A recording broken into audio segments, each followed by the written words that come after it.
Shalom, everyone. It's go time. We're doing it again. I'm back for another fun-filled uh, truther segment with Edgar, with my friend Edgar. Now, Edgar was on about a month ago, and he did the Dino Deception, and uh, I'm hoping to bring him back more often. Edgar does some incredible research, and as I've mentioned many times, I as the unexpected cosmology, I put out there an offer to publish the work of others. If you have research or articles you want to write and publish, we're happy to host. But the thing is, though, is that I actually do end up rejecting a lot, and I say that just because most people don't put a lot of love and devotion into their work.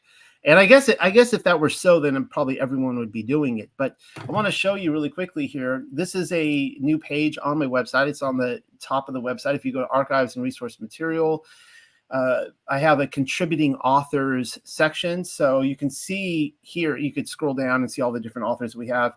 But here you can see Edgar's. I think hopefully I have all of your papers up current. And the most recent one is what we're going to be going over today, Gold Mysteries in Satan's Little Season. And before I hand it over to you, Edgar, let me just show everyone here. I'm trying to find the right page.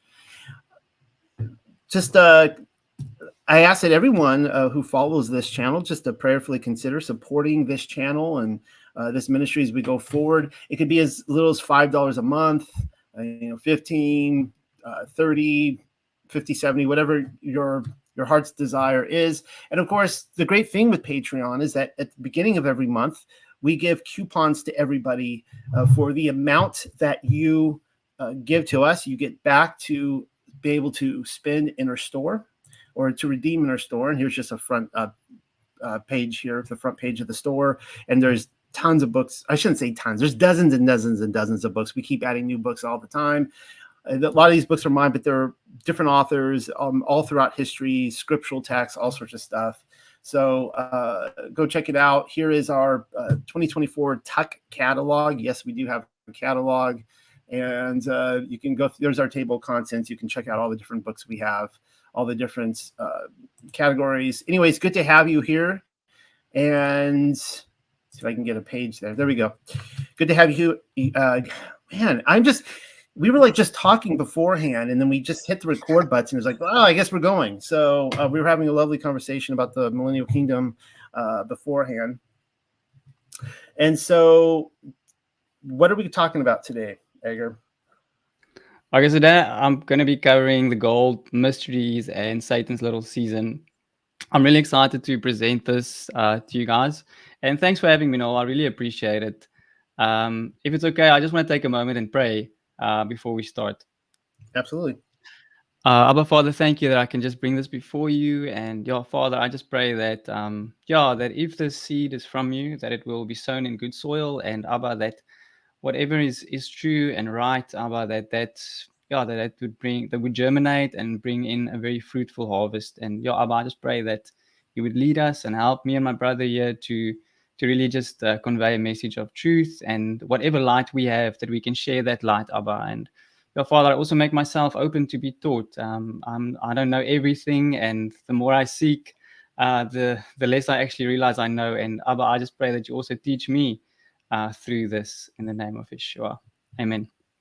All right, thank you. Take it away.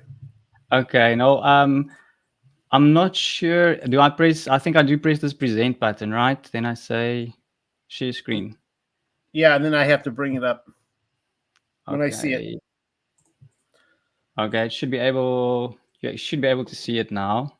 There it is. Okay, wonderful. I'm just going to enlarge this a little bit.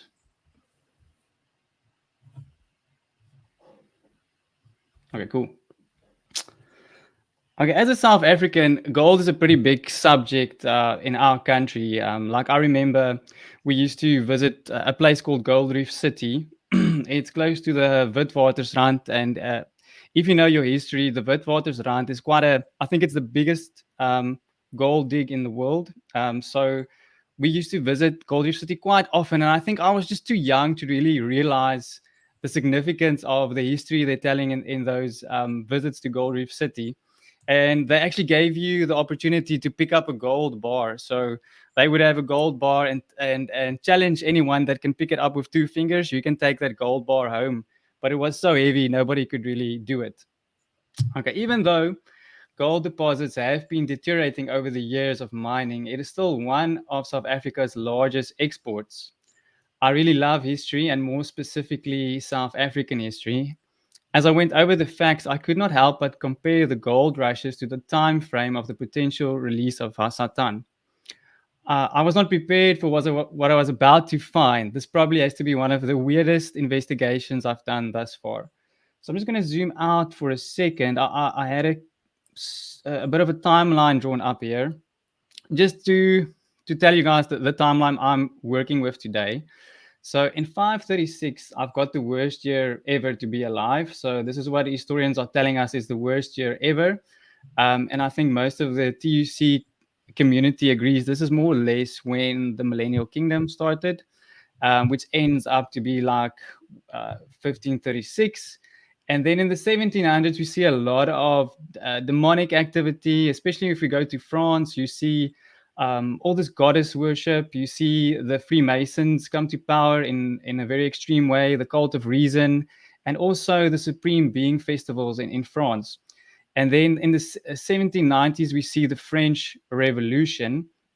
And then in the 1800s, we see all the gold, basically all of the gold rushes happen. I think there's one exception, but most of the gold rushes actually happen in the 1800s. So my uh, thesis or my idea is that possibly during that time, during the release of Hasatan and maybe some of his legions, many of the gold deposits and precious stones were released from beneath the earth. Or there's also another possibility that some of the entities actually manifested as gold during that time. And then we see from 18, actually the beginning of the 1800s as well, that there is this influx of Masonic influence in every sphere of influence. You see the Freemasons just taking over, they're taking land, they're taking buildings, they're just taking over everything, and all the important political positions are actually Freemasons or other secret societies. Okay, so back to the article. That's just to plot you where we are and more or less give you a context for where we're going. The human obsession with gold is uncanny. The love of money is the root of evil, right? Did people not read their Bibles at some stage? Or wait, people are still not reading their Bibles. Bro, you need to get with the Holy Writ. Ophir and Solomon's temple are two glaring witnesses to the fact that gold was not scarce during the period it was penned. It also attests to the fact that the tech was always available to mine gold, even from 600 BC. So you can even take this earlier. This was the latest date that I took. So some people say that happened in 1000 BC. Yes, gold was valued. We read the following. And she, the queen of Sheba, gave Solomon 120 talents of gold. I wonder what that amounts to in real terms. Oh, here it is. According to Google, 120 talents of gold today would be equivalent to almost 300 million US dollars. But wait, there's more. And the weight of the gold that came to Solomon, this is 1 Kings 10. The weight of gold that came to Solomon in the year was 666 talents of gold. And then that passage goes on to describe a lot of golden furniture, his throne, as well as other things in his palace that were made of gold. But I'm just going to focus on that 666 talents of gold. If you are an economics buff, 660 talents of gold equals, I think that's like 1.6 trillion in real terms. Did you catch the 666 reference though? Was gold corrupted and seen as the mark of the beast? I will leave that investigation to you. A fair case can be made that the money would become corrupt when the age of the Antichrist comes to fruition. That is another conversation for another time. Gold was so abundant during Solomon's reign, silver was seen as a common thing, almost like a penny lying around in the parking lot. It was hardly worth the effort to pick it up. It seems it was like that with silver. What happened to all the gold? It is hard to tell after being chaperoned off to Babylon. It probably somehow ended up in the queen's secret treasury. The royals do claim the royal lineage descent from David, hilarious. Now, keep in mind, it doesn't really matter in whose possession the gold is, it all belongs to El Elyon, the Most High. This is the passage from Haggai 2. For thus says the Lord Almighty, yet once I will shake the heaven and the earth and the sea and the dry, and I will shake all nations, and the choice of all the nations shall come, and I will fill the house with glory, says the Lord Almighty. Mine is the silver and mine is the gold, says the Lord Almighty. Anyways, my focus will be mainly on the period of the gold rushes. Here in sunny South Africa, we had our own gold rushes. What does surprise me is the specific period gold rushes were drawing huge prospector numbers. You will see all these gold rushes happened during about the same 100 years, same century. Nearly half of the world's total mined gold came from the Witwatersrand. So that is close to where today Gold Reef City is in Joburg. Except for the odd historical accounts of people through alchemical methods trying to make gold, not much was taught on school level how gold was actually formed. So I did the most scientific search possible at my disposal and reverted to the interweb. So I was actually astonished to find a lot of different opinions on how gold is formed. It does seem like there is no real scientific consensus on how gold is formed, but interestingly enough, a lot of people talk about stars colliding and that debris ending up on the earth. So I'm going to take you through it. So this is a very interesting piece and might overlap what we would see as the Genesis 6 story. I was very ill prepared for what I was about to find. I was wondering why gold is so scarce, or is it? There has to be a special rare process or occurrence that forms such a highly valued substance. Except for that, how did all the gold get stuck in the dirt of the earth in the first place? Science does have the weirdest explanation by far. Let's allow them to speak for themselves. Try to keep a straight face. Here goes. Okay, according to thoughtco.com, while nuclear fusion within the sun makes many elements, the sun cannot synthesize gold. The considerable energy required to make gold only occurs when stars explode in a supernova or when neutron stars collide. All of the gold found on Earth came from the debris of dead stars. So that is quoted from a scientific journal that they are using on the website. Even the gold experts confirm that gold comes from outer space and supernovas. For instance, sbcgold.com. By studying ancient rock samples with high precision instruments, scientists have found evidence that accessible gold, or the gold that is technologically and economically feasible to reach on the surface of the planet, arrived via asteroids when the Earth was still fairly young. So this is obviously talking about a, what do you call it? Like a, I'm forgetting the word now, a evolution theory type of timeline. It is fair to conclude that gold comes from outer space. So that is the most scientifically agreed upon answer on how gold is formed. I have never heard that in my life. I did not know that. Yeah, so gold comes from outer space, according to science. Right. Thank you, science. Gold comes from space, according to science. Science seems to be more esoteric than I initially thought. This could be corrected on many levels, especially biblically speaking. What about the asteroid slamming into the Earth? I know if you subscribe to biblical cosmology, that would be a difficult pill to swallow. However, if you substitute the word asteroid with letters or fallen angels, it does make sense. The asteroid shower millions of billions of moons ago is hilarious. And how is science proving that? I would really love to know. Better yet, many other sources provide a similar explanation. So there you have it. Did we trade dinos for gold with the asteroid shower? I don't know. So this is what we have so far. When stars explode or collide, the energy upon impact creates debris and that lands upon the Earth. According to science, this is. The debris that lands on the Earth contains gold somehow. I'm not sure. It's probably with the energy exchange. That's how they explain it. We do not believe that stars are suns or floating gas balls. We believe in the word of the Most High. Stars are heavenly beings, or even spirits, if you will. Well, probably with that in mind, let's consider Genesis 6. Let me just correct that. I actually have my Word document open so I can actually fix some of the errors. So That's what I need to do when I read from my papers as well. I need to Yeah, just do it from Word doc and it saves a bit of time. real time um, correction. Yep.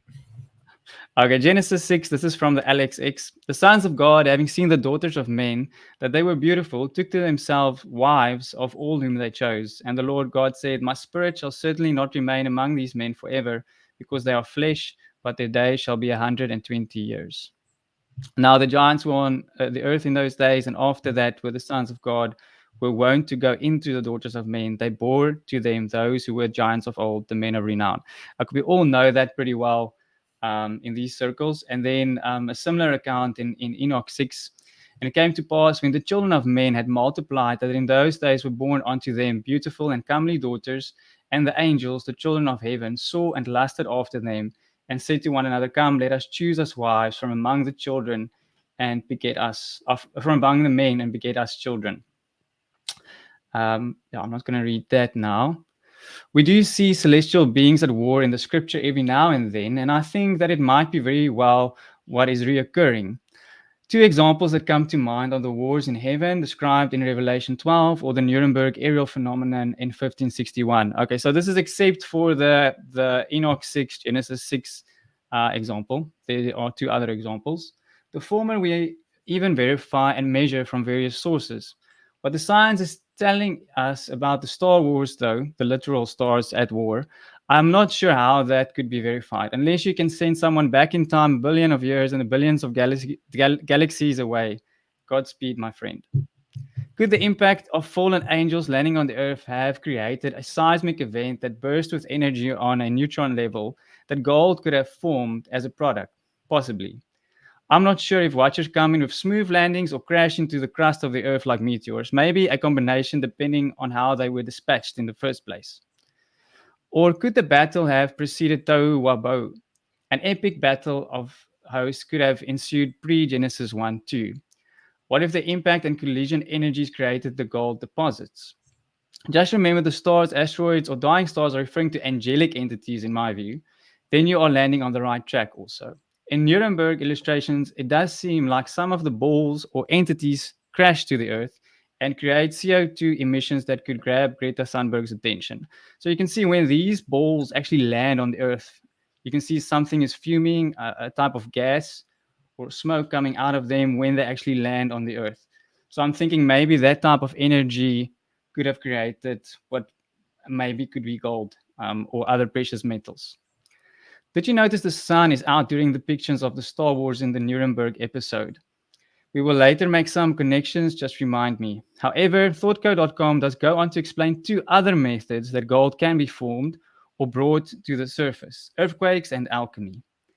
So I remember what we said, that the release of Hasatan probably had a massive earthquake, and through that seismic event, maybe some of the gold deposits were released. Earthquakes play an important role as a shifting fault rapidly decompresses mineral-rich water. When the water vaporizes, veins of quartz and gold deposit onto rock surfaces.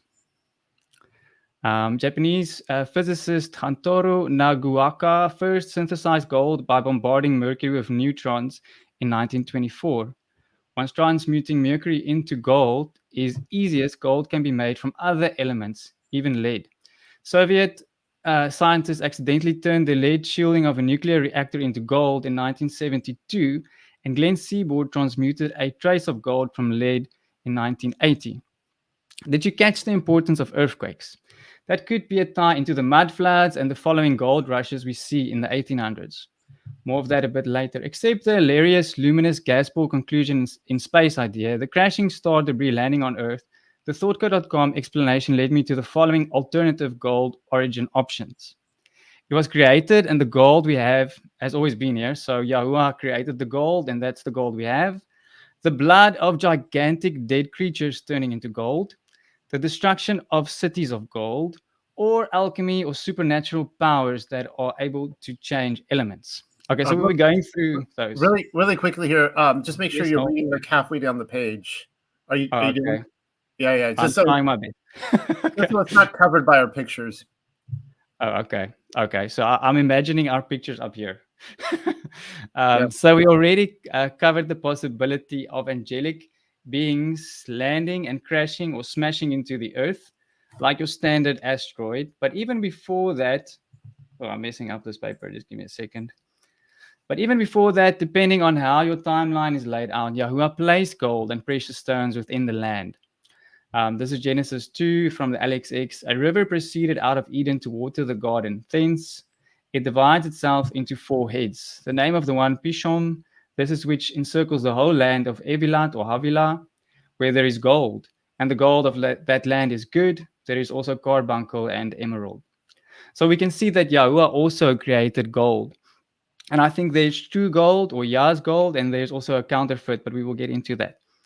Seems like this was some fine gold, and on top of to top it off, some carbuncle and emerald. Emerald and carbuncle can both be found in the high priest's and Hasatan's breastplate of Ezekiel 28.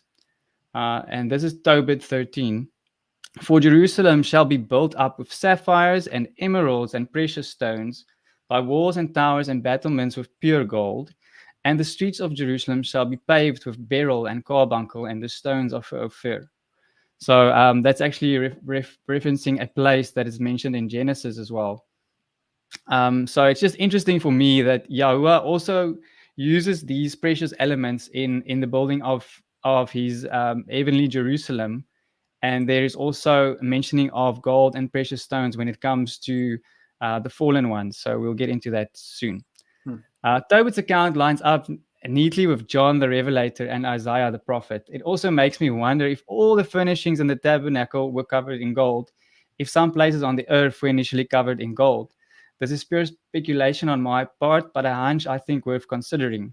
So I know that some of the elements are covered in bronze or copper, depending on your translation, and there's also silver. But I think what I meant is like in the New Jerusalem, you can see a lot of the places are covered in gold. We see New Jerusalem paved with gold and precious stones. Paved seems like it should be on the surface. New Jerusalem seems like the original city of gold, complete with precious stones or decoration. More on that shortly. There are surely some more connections to be made here, but I do not want to divert our discussion. Other ancient sources like the Colburn concur with the Genesis account, even though it does point out that gold was hidden in the earth. I'm not going to read that part. Metals lay hidden in her rocks, and precious stones within the soil. Gold and silver were scattered and secreted. There was copper for tools and forest for timber. There were swamps of reeds and stone for every purpose. Everything was prepared, everything was ready, and now earth awaited the coming of man. That's the Colburn Book of Creation 1. Yes, that is probably the best and most common explanation. Gold was formed at the point of creation. So I think most people will agree that there was definitely gold formed at creation. But what other accounts of gold do we see or do we have? The destruction of the cities of gold. This will not be an origin story, but possibly a redistribution of the gold explanation. I will try not to unpack the cities extensively, otherwise that would completely detour our current expedition. There's a lot to be said on the cities of gold. There's so much interesting trails to take, but I'm just going to focus on an overall view. I did feel it was worth a mention, especially if there's a chance that they have been destroyed or defaced in past reset events or stripped by some of our controllers. Just keep in mind, I do not think most of the golden-decked cities of the past have been destroyed or defaced. I think I meant to say I'm thinking that it has been destroyed or defaced. I'm even considering that possibly the pyramids, all the pyramids that we see built were probably decked with gold. Zephaniah 1:18, and the silver and the gold shall in no wise be able to rescue them in the day of Yahuwah's wrath, but the whole land shall be devoured by fire of his jealousy, for he will bring a speedy destruction on all them that inhabit the land. So I do think some of these countries were decked with gold, or some of these ancient buildings were possibly decked with gold, but most probably that it was either defaced or destroyed at some stage. If you have ever watched the DreamWorks production of The Road to El Dorado, the City of Gold seems almost similar to New Jerusalem, especially if you are going with the idea that New Jerusalem would be a pyramid instead of a cube shape. You can even see some rivers and trees as a version of the river of life and the trees of life that grow beside the river. It does seem obvious to me the idea of New Jerusalem was what they were going for. As I studied it out, I found many experts disagree on the cities of gold. Scholars have pointed to the possibility that El Dorado was never a golden city, but rather a person. El can mean man, but we know that in Hebrew it means God, and Dorado means gold. So would that mean the man or the god of gold? Okay, according to Crunch.com, prior to the 15th century, when the Muska chose a new leader, they would first require that they seclude themselves in a cave. The ruler was to abstain from the company of women, salted with food, and even delayed to cleanse himself, which is so weird because it's almost the opposite what the priests are doing according to what we are reading in Leviticus. Then the new ruler emerged from the cave and went straight to Lake Guatavita. There, I'm always laughing at Noel when he butchers the names, and now it's my turn to do it. So it's sometimes my most favorite part of Noel's videos. It's just to watch him read the difficult names, and now it's my turn. So there You he know, would let describe. me just let me point out on that really quick because I get a lot of heat for that. But anyone who's ever been to like Europe or some of those places, you'll find that like there is no true pronunciation of a lot of names because you go from one culture to the next and they will all pronounce. I mean, you're from South Africa, of course, and everyone's going to Yeah, pronounce things differently. It used to be like that in America. Like, you know, you go back to the 50s and 60s and look at video. I mean, like listen to like JFK speeches, right? I mean, that guy had like that, you know, Bostonian accent. My point is that, you know, it, it's true to it. My pronunciations are true to me. Let's put it that way. So I anyway, love that because it's actually, I don't know why people complain. To me, it's the most joyful thing to watch people mispronounce things. So I love that. It's actually nice to me. Yeah, I enjoy that. Um, there he would disrobe. So this guy goes into a cave and then he doesn't, yeah, he abstains from company of women, salted food, and daylight, and he doesn't clean himself. And then eventually he comes out of the cave, and there he would disrobe, and the attendants would cover his body with gold dust. They would then take a raft loaded with gold offerings out into the middle of the lake. As a crowd watched, the golden man would fling the offering inside the lake, cementing his place as the people's new leader. The Spanish called the gold covered ruler El Dorado. Sparking centuries of myth and speculation, many began to wonder just where the Muska got all their gold, suggesting that a people who would fling it into a lake must have more hidden elsewhere. So I could not help but think of that wrestler Goldust when I when I read this piece, and it was just so funny to me. Hands up if this also reminded you of the WWF wrestler Goldust. What an odd ritual! I'm sure some of the locals went snorkeling for some gold the next day. Chuck some treasures overboard and you can be the new chief in charge. Sounds about right for what most world leaders are doing. Maybe the Muska wrote the playbook on how to govern nations. Maybe this is where world leaders are taking their wasteful expenditure hints from. I don't know. All I know is it would be very difficult for me to take my ruler seriously if he happened to look like gold dust. Back to gold cities. there, there is said to be 7 cities of gold. Okay, I'm gonna do this for Noel's enjoyment. Kibola, Quavira, Gran Quavira, Tontontiak, Tiguex, Aikwa, and Awatavu or Haikitsu. you did way Okay, so better than those. I would have. So Yeah, I'm probably mispronouncing a lot of them, but yeah, those are said to be the cities of gold. And as you can see in the pictures, in the old depictions, most of them look either a sandy color or gold decked. But in the modern photos that we see, there's nothing of that sort. It's just like dull grayish, brownish colors, and some of them have some overgrowth of the herbage there. The Spanish conquistadors' lust for gold drove them to the wildest places. During the 16th and 17th centuries, dozens of expeditions embarked to seek out the cities of gold, all of which accomplished deadly squat. Obviously, that is what we are told. The older depictions of these buildings, ruins today, were quite yellow or even gold. Now, it could be the color of the stones were more sandy at the time, giving a gold tone, or perhaps these cities were overlaid with gold. Your guess is as good as mine. It does not compare with the current dark brown, pale color, and green herbage overgrowth. It seems the gold had been stripped off. And obviously, the controllers will tell us that these cities were never found and all of the explorers were mistaken and the legends were hogwash. Probably the exact story you would tell if you never wanted people to question where the gold went. For example, take the story of the conquistador Francisco Vasquez de Coronado. He disembarked in the Americas, expecting to be dazzled by glorious buildings made of gold and bedecked in jewels. However, all he found were mud brick villages. Basically, his expectation was a type of New Jerusalem. Isn't that interesting? One of the locals explained to him there was a city of great wealth on the other side of the Great Plains called Quavira. Quavira means great or beautiful, if you were wondering. Again, the conquistador, after managing quite the entourage and practically unlimited supplies, ended up with nothing to show for it.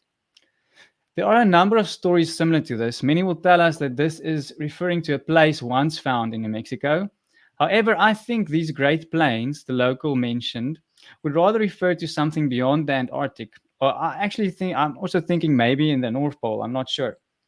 It also seems possible that some people were seeing some reflections of a heavenly Jerusalem in those parts, or maybe the Rainbow City written by Malcolm X or Admiral Byrd's account of land masses and people beyond the southern poles were what they were referring to. We do not have time for that now. Please give Noel's book and paper on the hidden wilderness a good read. Could they have seen a reflection of New Jerusalem? And here's a picture. This is actually an old poem book. This poem is called The Song of the Axe, which has the picture of a city that this a guy that's chopping down the trees is looking at in the sky, which reminded me of the New Jerusalem. And I'm just thinking, was that something that people could see, a type of a reflection that could somehow reflect off the glass dome, off the glass ceiling? I'm not sure, possibly. Alchemy or supernatural powers that change elements to gold. For some reason, the idea of changing other elements to gold may sound fictional. However, I do believe that we have so many historical accounts of individuals dedicated to the process of doing just that. Before we get to the alchemical stories, let's start with the more supernatural and possibly fictional stories. When we do go over the fictional accounts, keep this quote by Tolkien in mind.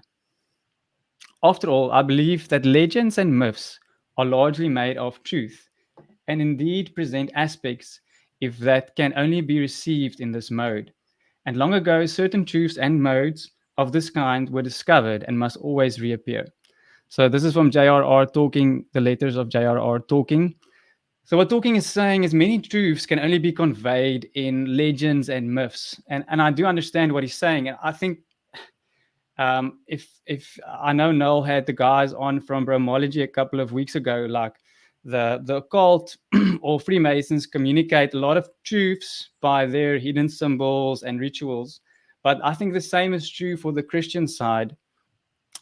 Otherwise, that information would just be swallowed up by the controllers, and sometimes information has to be hidden in a parable, like Jesus also hid that information in a certain way. We would maybe refer to it as a story or a myth or a legend, but there is a truth to it, and that's the way that Jesus taught.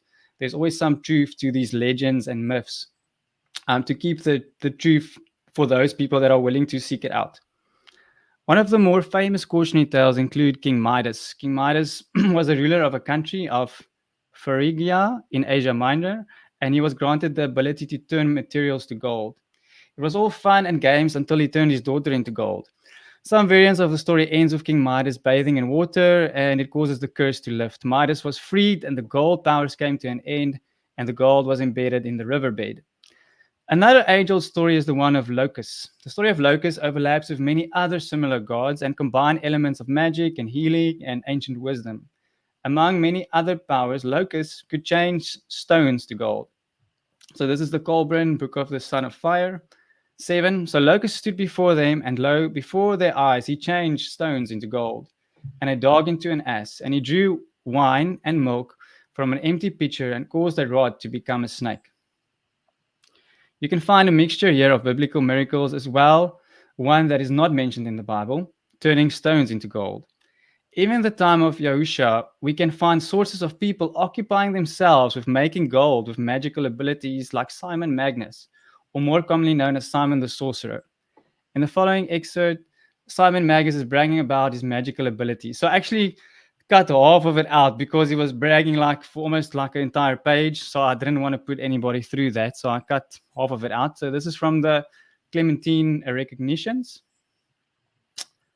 It says, I can give the breath of life. So this is Simon Magus now talking to Peter and bragging about all his magical abilities.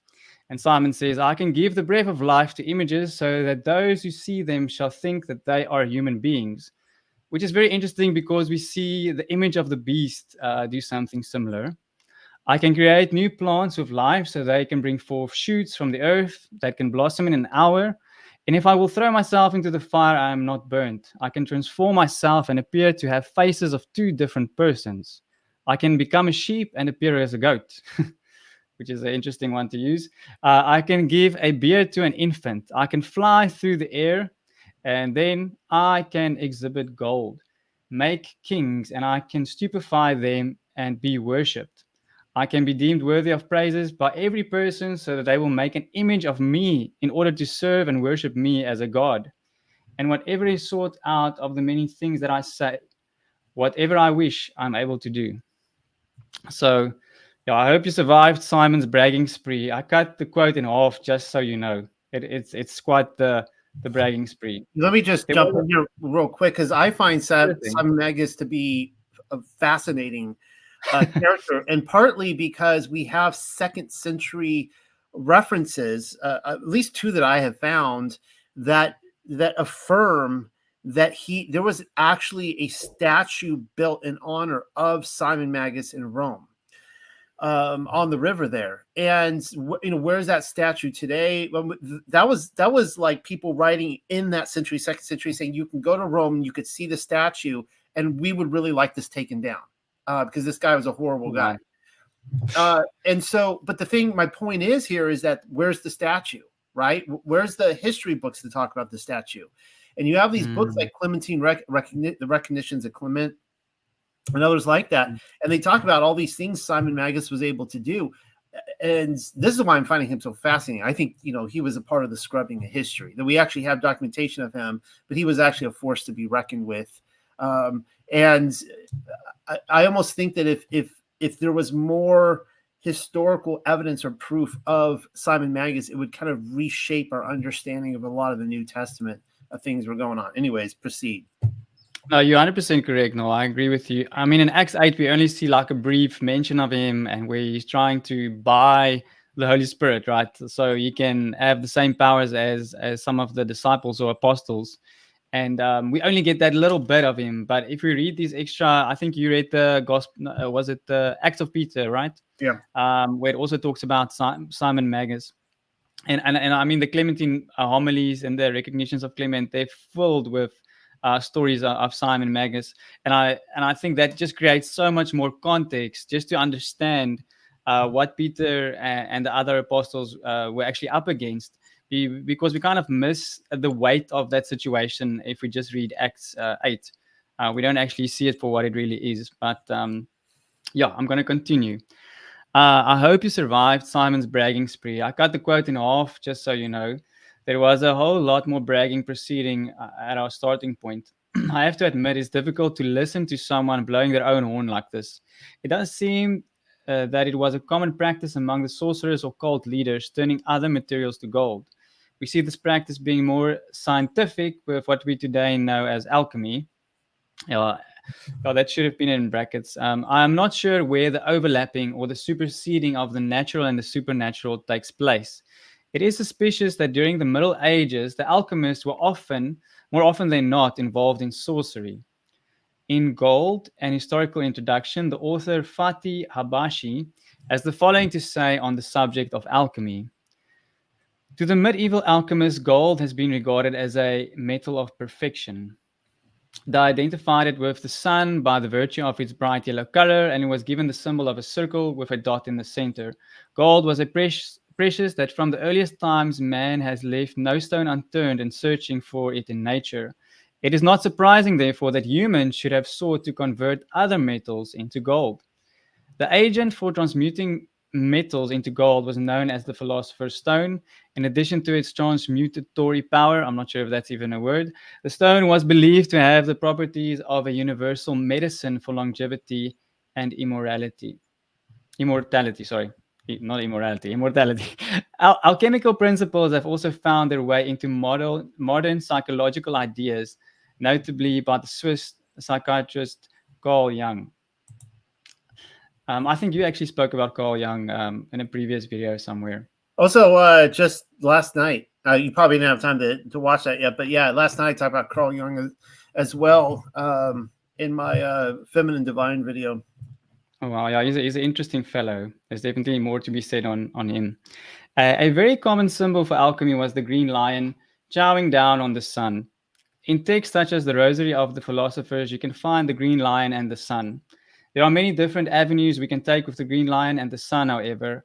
I would just like you to know, follow the blood that goes into the ground. So as you can see, the lion is biting on the sun, and then there's blood going into the ground. The blood will become important for later discussion. Habashi goes on to explain, ancient Egypt is considered the birthplace of alchemy. Zoisimos, who taught in Alexandria, is the earliest writer known to have practiced alchemy. Because of their lack of knowledge of the composition of common substances, some alchemists viewed many ordinary chemical reactions as transmutations. For example, the deposition of copper on iron, metal placed in solution of blue. I'm not going to read all that. Let's go to this passage over here. Through the centuries, gold making has been alternatively encouraged and banned by monarchs and the church. So there's been mixed feelings by certain rulers. Some of them loved it when they had people participating in alchemy, and others actually would throw you in jail or give you capital punishment if you were doing alchemy. For example, Diocletian, Emperor of Rome, fearing that the Egyptians might become powerful through their knowledge of alchemy, ordered in AD 296 that all books and manuscripts which treated the art of making gold and silver to be burned. So there you have Diocletian saying, okay, no, he doesn't like this practice. Everything needs to go. All the books that teach this practice should burn.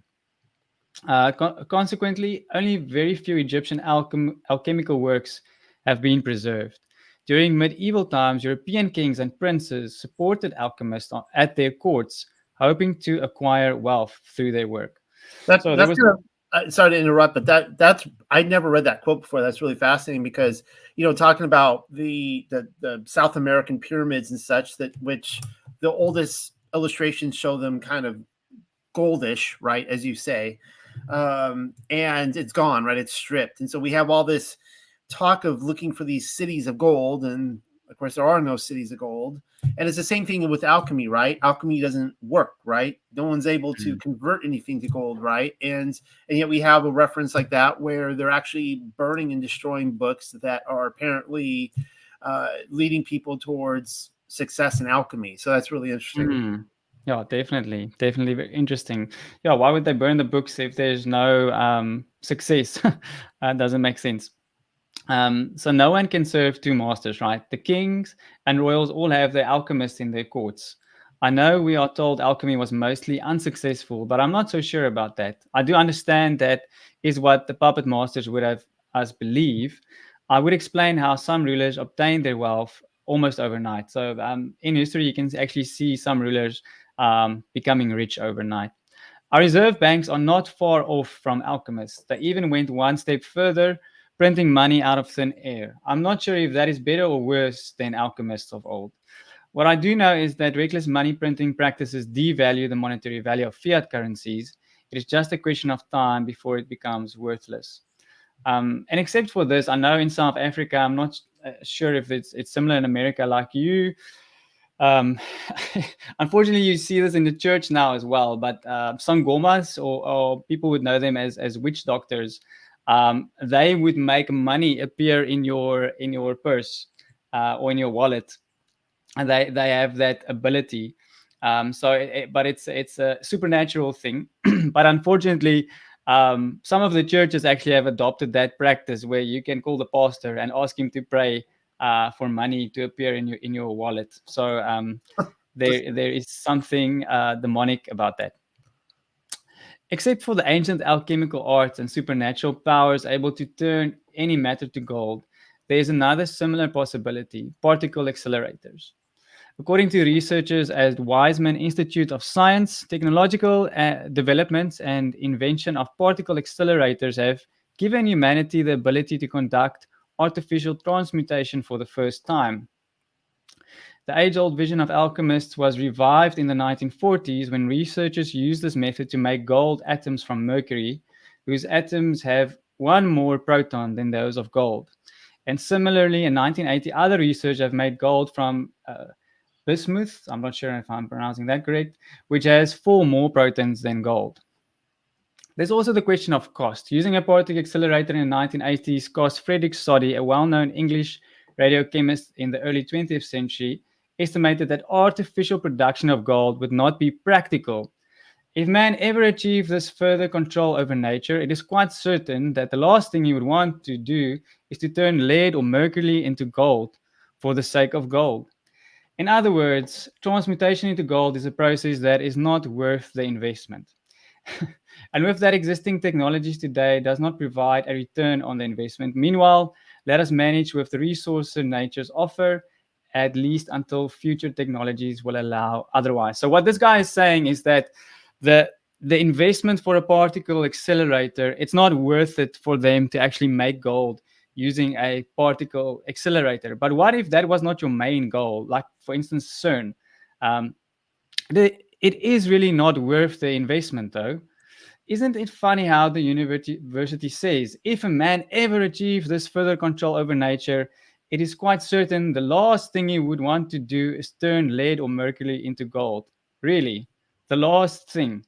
Talk about overcompensating. While apparently CERN did not get the memo regarding the extravagant expenses regarding a particle accelerator and built one anyway, could that be what they are doing at CERN? Are they creating gold from the cheaper metals? could could be one of the things they are up to. I'm not saying CERN was set up to create gold as a main objective, but while you are at it trying to open portals to the abyss or to Abaddon, why not create some gold as a side hustle? It might be the byproduct of the normal run-of-the-mill activities at CERN. You never know. So they already have that technology that's just there. So I'm just saying maybe they are using it um, as a side hustle to create extra income. We wouldn't know. Okay, the blood of giant dead creatures turned to gold. You do remember the green lion's blood pouring into the ground in the previous paragraphs, don't you? I think there's something more to it. I know the symbolism experts have their own interpretations of the green lion trying to consume the sun, trying to explain the alchemical relationships. However, I'm thinking that the sun and the lion are merely expressions of the process that leads to the blood, in the ground.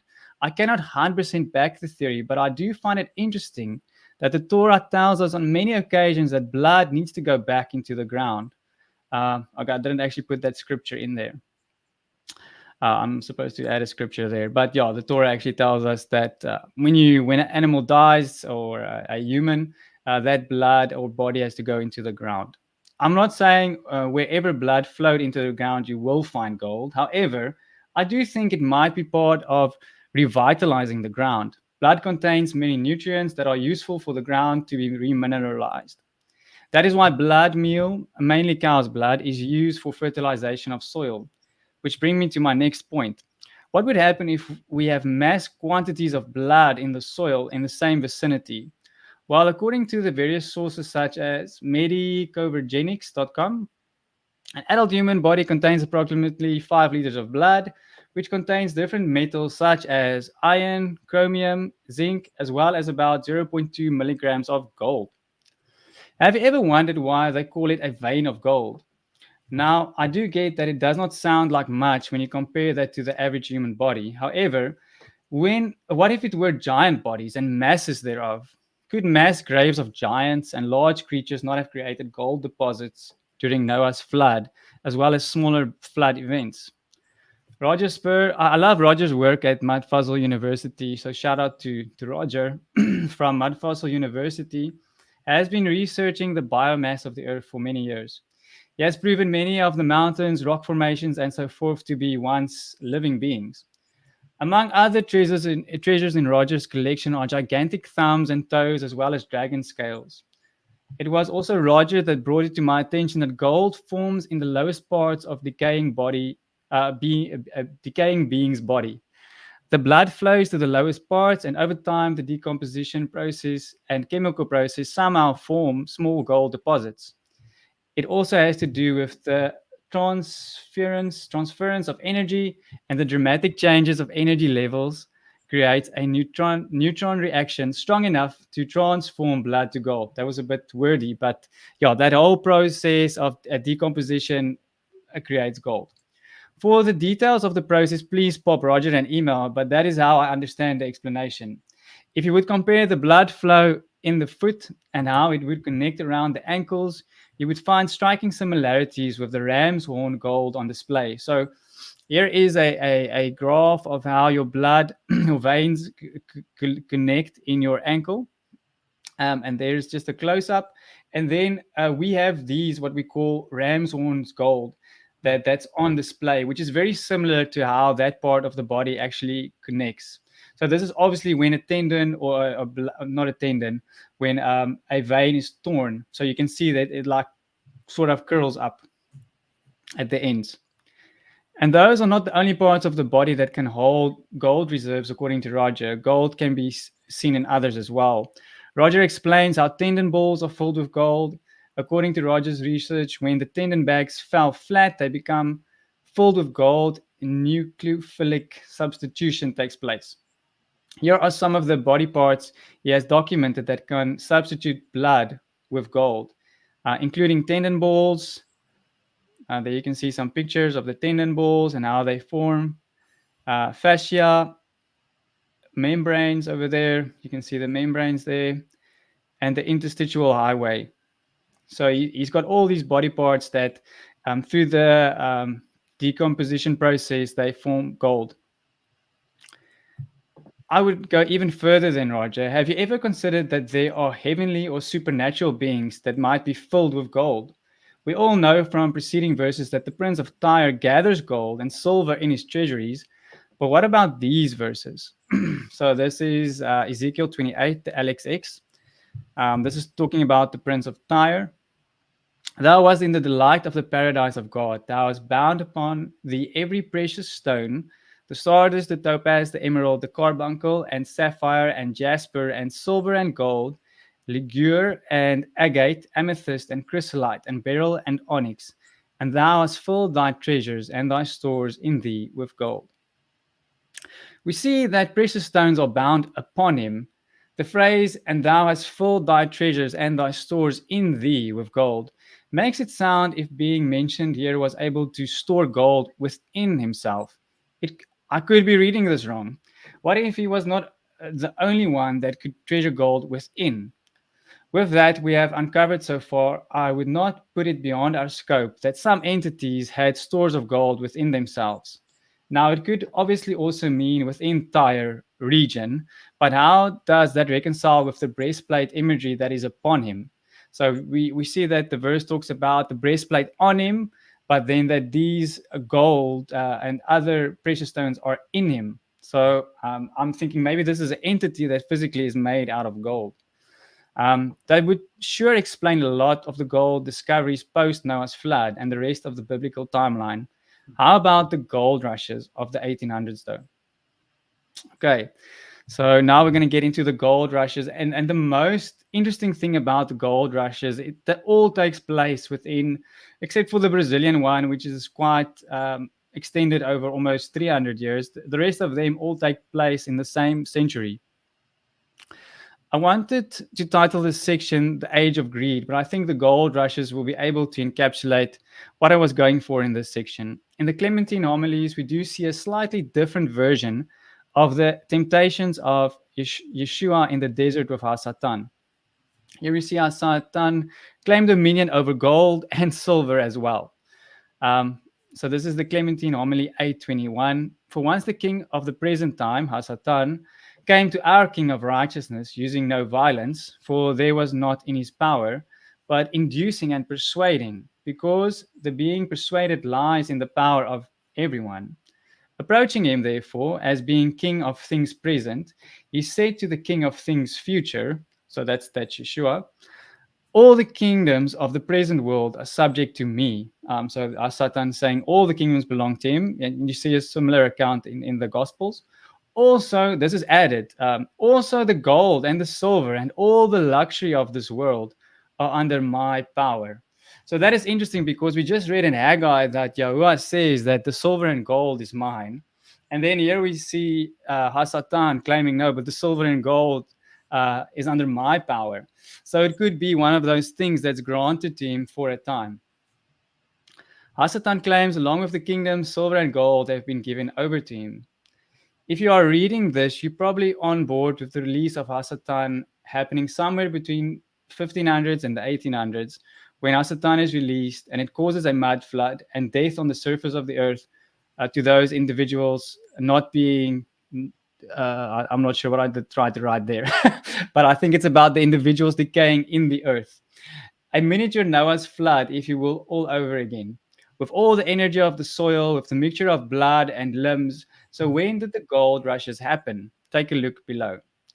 Oddly, they occurred for the most part during the same century. According to realhistory.com, gold rushes have been documented as far back as Rome. However, most of the major gold rushes occurred during the modern era, which runs roughly from 1500 AD to the present. That brings us right into the time frame of the millennial kingdom and leading up to the release of Hasatan. Before I get ahead of myself, here is a summary of the major gold rushes during that period. So we see the Brazilian gold rush. It started in the 1690s. The Victoria gold rush in Australia, 1850s. Nome gold rush in Alaska, 1899. Tierra del Fuego gold rush in Chile, 1883. Siberia gold rush in Russia, 1820. Klondike in Canada, I'm not sure how to pronounce that, 1896. Here we call it a Klondike bar. Klondike, okay. What would you do for a Klondike bar? Yeah. Witwatersrand Gold Rush in South Africa, 1886, which is very interesting because it ends directly after the Boer War, after the Freemasons have won the war in South Africa. That's the end date for the Gold Rush, which is interesting. Otago Gold Rush in New Zealand. Western Australia Gold Rushes, 1885. California Gold Rush, 1848 to 1855. Fraser Gold Rush in Canada, 1858. And the Pikes Peak Gold Rush in America, Colorado, 1858 as well. Which is interesting because all of these major gold rushes take place in more or less the same time frame, which is I don't think is a coincidence. The most popular one is the California Gold Rush. The largest gold deposit, though, was found in Mzansi, or South Africa, for the non-South African readers. This is about 100 years after the French Revolution, which I think is a great contender for the inauguration ceremony of Hasatan. So in France, in this period, you see a lot of weird cult and especially goddess worship, as well as the cult of reason. And you also see the festivals of the supreme being, which is super interesting because that supreme being is not Yahuwah. That supreme being that they're worshiping is actually Hasatan. So I think there was a type of an inauguration ceremony for Hasatan in France during that period, just prior to the French Revolution. There is something quite odd about the time frame, wouldn't you say? The earliest happens in Brazil, which is about a century before the rest, but still, that one is the exception. The rest spans across the same century. Why the 1800s? There were no massive technological advances. It seems like they were still using very similar tools and techniques than 3 or perhaps even 4 centuries earlier. Why now?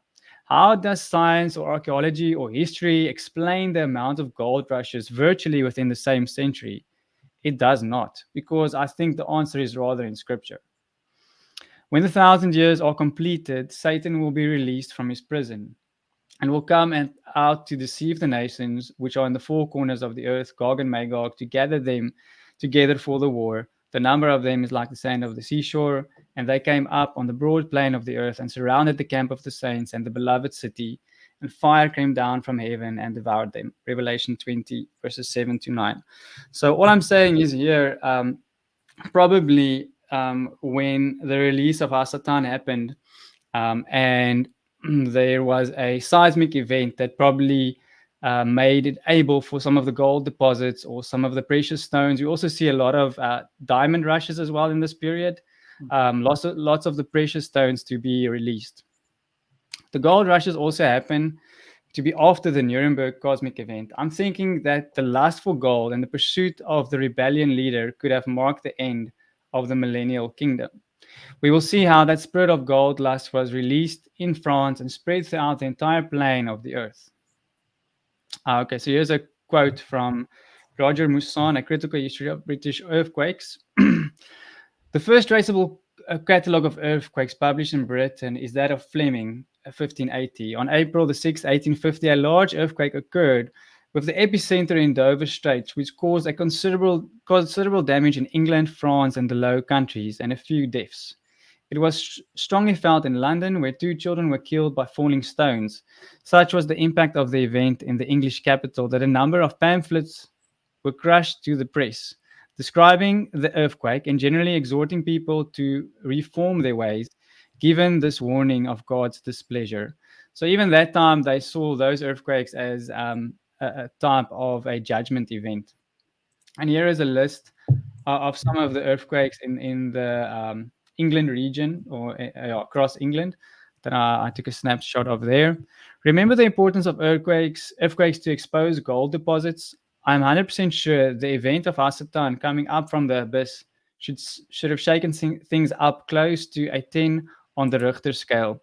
Keep in mind, it was not developed until 1935. Before the Richter scale, seismic assessments were categorized using various seismic intensity scales, such as the Rossi-Furel scale or later the Mercalli intensity scale. In my opinion, this was a means to hide seismic events from before the 1900s. So they tell us there wasn't really something to measure it properly before the Richter scale came out. If you were to ask the Intelnet, it would only point out the ones from the 1900s. Give it a test. You will have to dig deep to find the true historical accounts that match up with the events of the Bible. So here's another one. The Adam and Eve story, the history of cataclysms. So I'm not sure if I should read this again. Let me just maybe read this passage at the bottom. You can read about it, see it in portrayed in movies, or be told about it, but there's something like seeing it in a person when gold fever takes over an entire personality. It's a kind of consummate greed, which changes a veteran outdoorsman to a wild-eyed, scheming, secretive, intensive introvert who would lead himself and others to destruction and death through his greed. I have seen it. So this is by Chan Thomas, and he says, the gold fever had evidently taken over his entire expedition of 13 to 16 men, for they proceeded to vandalize almost everything in sight. So it's almost like a supernatural thing that happens to these people. Like something takes hold of your body and you are just digging for gold. And it's that spirit of greed. Gold fever is a thing. It does make people go bonkers. It might be the spirit of greed or mammon, if you will, that drives it. Even the writer of the Book of the Son of Fire knew that. It says, nevertheless, it is true also that we may keep the truth as we find it, secure it to ourselves. If a man seek for unwrought gold and find it, he has not made it, yet it is still his. Is it not also written, gold is the treasure of a lifetime, but truth is the treasure of eternity. Gold can nourish the body, but it may poison the soul. So there's a very big warning about what can gold actually do to you. And I'm thinking more specifically, actually greed. What can greed do to you? It can poison your soul. Now, contrast Thomas's account with what the scripture has to say. So this is the testament of Issachar. And now hearken to me, my children, and walk in singleness of heart, for I have seen it in all that is well pleasing to the Lord. The single-minded man coveteth not gold. He overreacheth not to his neighbor. He longeth not after manifold dainties. He delighteth not in varied apparel. Proverbs 8:19 says, this is now wisdom's fruit, is better than gold, even fine gold, and my yield than choice silver. Proverbs 15:27 says, whoever is greedy for unjust gains troubles his own household, but he who hates bribes will live. Proverbs 11:6, the righteousness of the upright will deliver them, but the treacherous will be caught by their own greed. It would now probably be a good time to talk about mammon and what the Bible has to say on the subject. Now, let me just check how much we have left. I still have this whole passage on mammon, and I still have the automatons, and let me just see the Kundalini spirit as well. We got all the Um, we have all the time you want. I mean, we've only been going at this for like a little over an hour. So, okay, cool. Okay, now, as long as you're happy with that. and the automatons, as you called them, that's what I was, that's like what I prepped the thumbnail for. So we got to, So at least we need to get to them at the bare minimum. Okay, cool. Mammon. I think it's vital before we descend further down the mine shaft to be aware of the spirit of Mammon. There are some that the Ruach will now prompt you to become aware of. If there is a drivenness and authority given to money that is exceeding the purpose Yah has placed it there for, it should be prayerfully considered and repented of. Did Yah place fiat currency here in the first place? I don't think so. Fiat currency is man made. Yah created gold and silver. It might be something you want to add to your financial portfolio. Yah's money. The verse that comes to mind should be, no one is able to serve two masters. So this is Matthew 6. For either he shall hate the one and love the other, or else he shall cleave to the one and despise the other. You are not able to serve Elohim and Mammon. Because of this, I say to you, do not worry about your life, what you shall eat or drink, or about your body, what you shall put on. Is not life more than food, and the body more than clothing? Elohim is an entity, and therefore it is not a stretch to accredit Mammon as an entity. There is also another interpretation for Mammon that we will tackle in a moment. Clement says it like this. So it's a very similar passage. When then must we do? What then must we do that we may attain unto it? We must order our conversation wholly and righteously, and look upon all the things of this world as none of ours, and not desire them. For if we desire to possess them, we fall from the way of righteousness. For thus says the Lord, no servant can serve two masters. If therefore we shall desire to serve Elohim and Mammon, it will be without profit to us. For what will it profit if one gain the whole world and lose his soul? So that's 2 Clement chapter 3.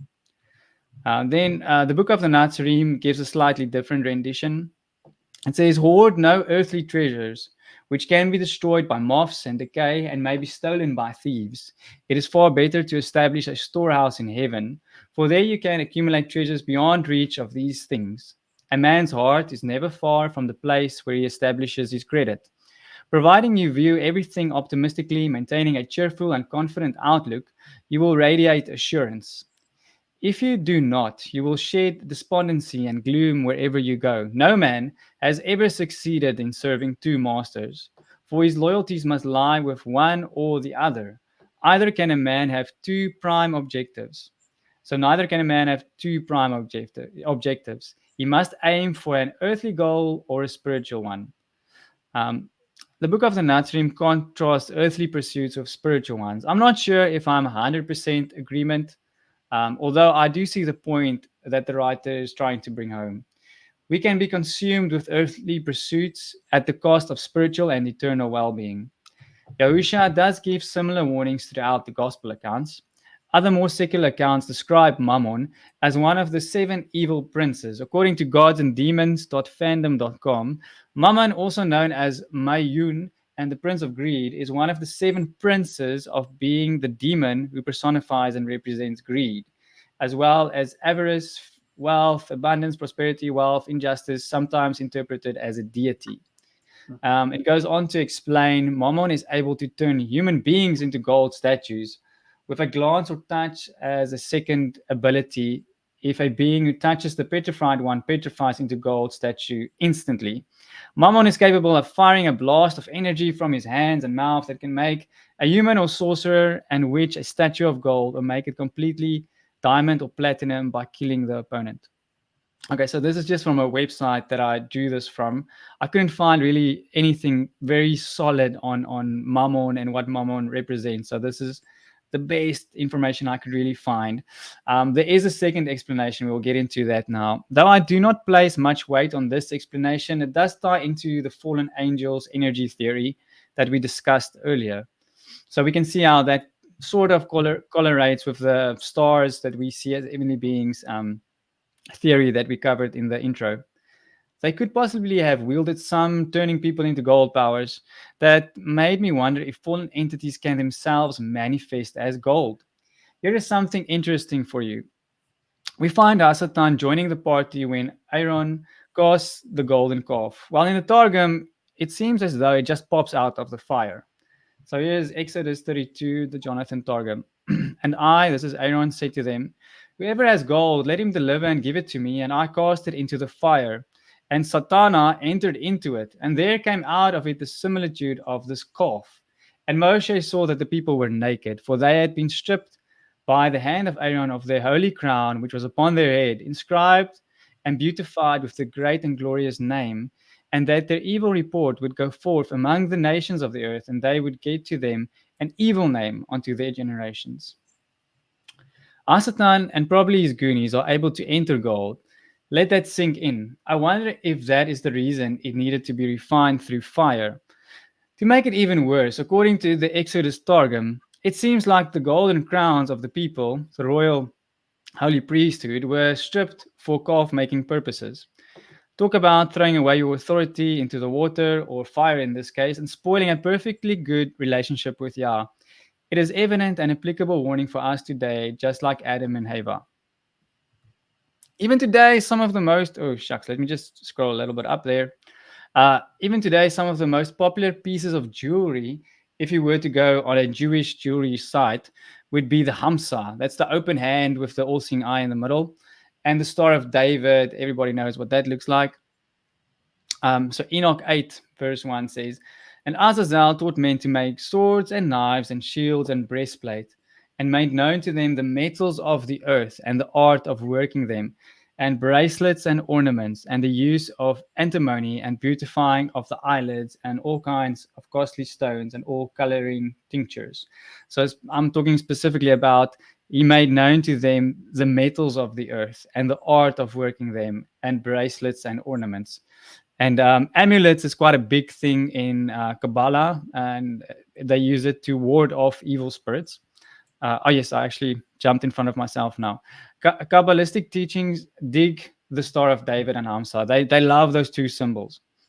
Both have obvious occult roots, yet they claim these symbols possess protective powers that could repel spirits and demons. 100% inverted reality. I actually think they probably accumulate demons. I wonder who was dishing out some free jewelry artisan classes back in the day. Seems like Azazel was added. Furthermore, we find Lilith, a goddess connection to amulets in the legends of the Jews. So in this piece, in Legends of the Jews, it just describes how they would advise people to wear this amulet, attach an amulet bearing the names of 3 angel captors to the children, for such had been the agreement between them. So if children would wear these amulets, it would ward off Lilith harming them, which is obviously a very superstitious thing. Many of the same connotations are made with the Star of David and the Hamsa. The purpose is to ward off evil spirits. What happened to walking in Yah's ways, and he will protect you? And actually, I should add here about choosing the blessing and the curse, because if you walk in the blessing, you are protected. If you walk in the curse in disobedience, you are not protected. So you still have a choice. The choice is yours. I just wanted to throw in there, and you had mentioned when we were talking earlier before we went live about you had mentioned my Lilith presentation, and I just want to point out there that I couldn't help but notice in the miniseries The Chosen that Mary Magdalene in there, when she was possessed, she went by the name of Lilith. And in that one too, she had an amulet, right? She was, I can't remember what reference it was in Isaiah I gave in the presentation, but she's always reading this amulet, trying to actually ward off this spirit who, was Lilith apparently. And it was not a success. And of course it was Messiah himself who was able to ward it off. So I just wanted to add to that, Legends of the Jews quip there. Yeah, definitely. And I think, unfortunately, Christians have adopted similar superstitions. You know, a lot of people put a Bible somewhere to ward off the evil spirits, which I think is very superstitious. The paper and ink don't have any supernatural powers about them. But if you actually apply that to your life, you actually do the words that are written in. That's what Yeshua says. You know, if you hear these words and do them, then you will be blessed and it will go well with you. So you will be like the man that built his house on the rock. So I think that is where the blessing comes in, or the curse. It's by what we choose. Yeah, let me continue.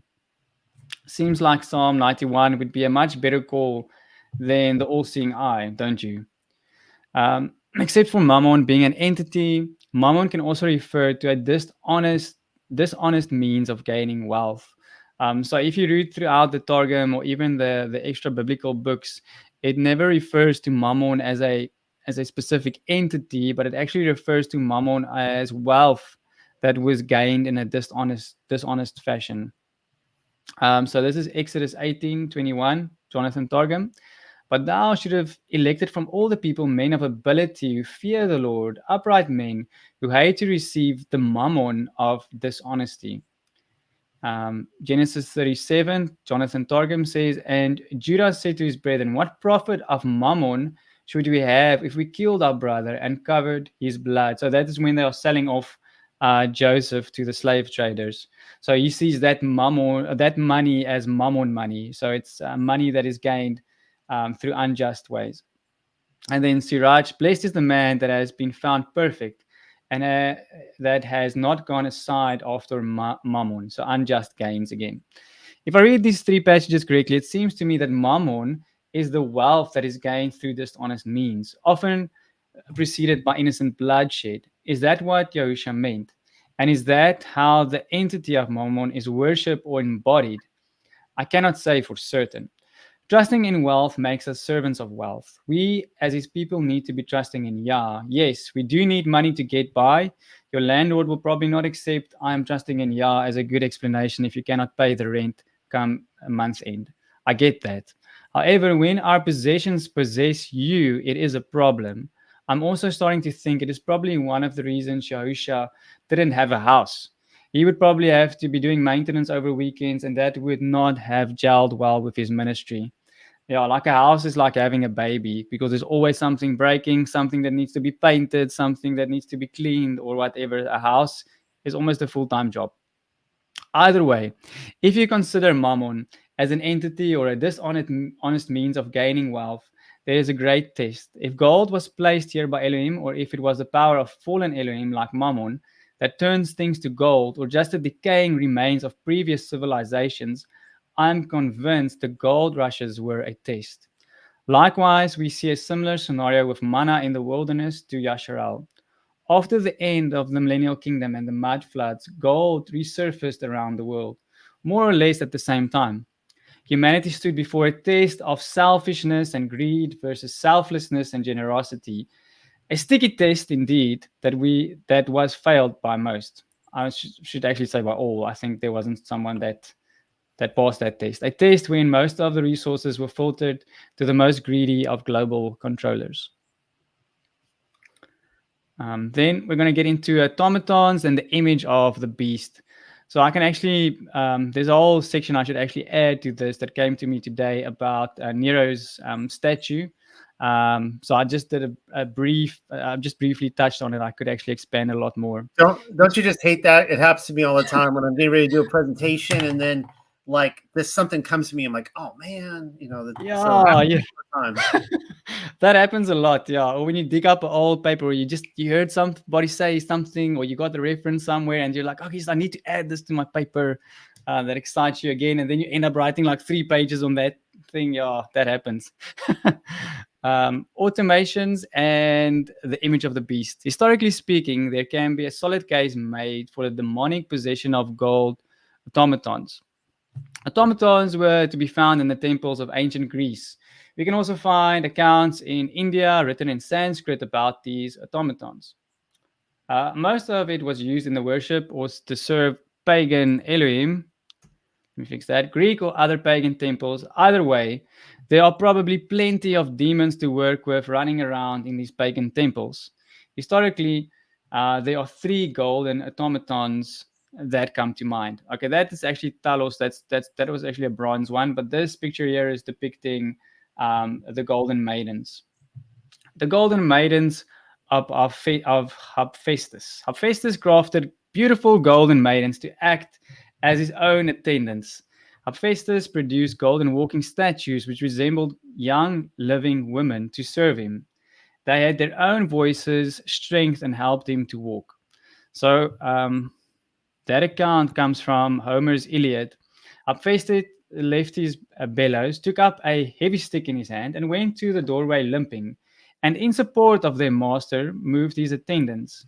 These are golden and in appearance like living young women. There is intelligence in their hearts, and there is speech in them, and strength. And from the immortal gods they have learned how to do things. These stirred nimbly in the support of their master. Very similar to the current AI development, Hephaestus's golden maidens were not just beautiful, but had their own form of intelligence. It allowed them to speak and also develop new skills. Similar to the created golden maiden, he made the Chelidones. The Chelidones were animated golden statues that could sing. They became known as the magical singers standing at the temple of the god Apollo or at Delphi. The singing automatons would be in the shape of either beautiful women, wry-necked birds, or a combination of the two. Then the second one we're looking at is the golden and silver gods of Alcinous. King Alcinous was a king of Greek mythology. Alcinous was also owner of two automatons in the form of watchdogs. These two dogs, one made of gold and the other silver, were to be found at the front door of King Alcinous's palace and were said to be able to prevent unwanted guests from entering the palace. Okay, so here is Homer's Odyssey, a quote from Homer's Odyssey. Golden doors closed the palace in the palace of Alcinous, and silver posts rose about the threshold. The lintel was of silver, the door handle was of gold. Each side of the door were gold and silver watchdogs, deathless forever and did not age. The golden tripods of Mount Olympus. Okay, so this is Hephaestus again. He crafted golden tripods of Mount Olympus. Homer would tell of 20 golden tripods on wheels, which were put to use during the banquets of the gods. For these tripods assisted Hebe and Ganymede in the distribution of food and drink, fetching and carrying under their own steam. If you know Ganymede's connection to the release of Hasatan and the French Revolution, you might know where this is going. If you don't, you can read it in my Passover and the Unicorn paper. Back to the golden tripods. In Iliad, Homer writes the following.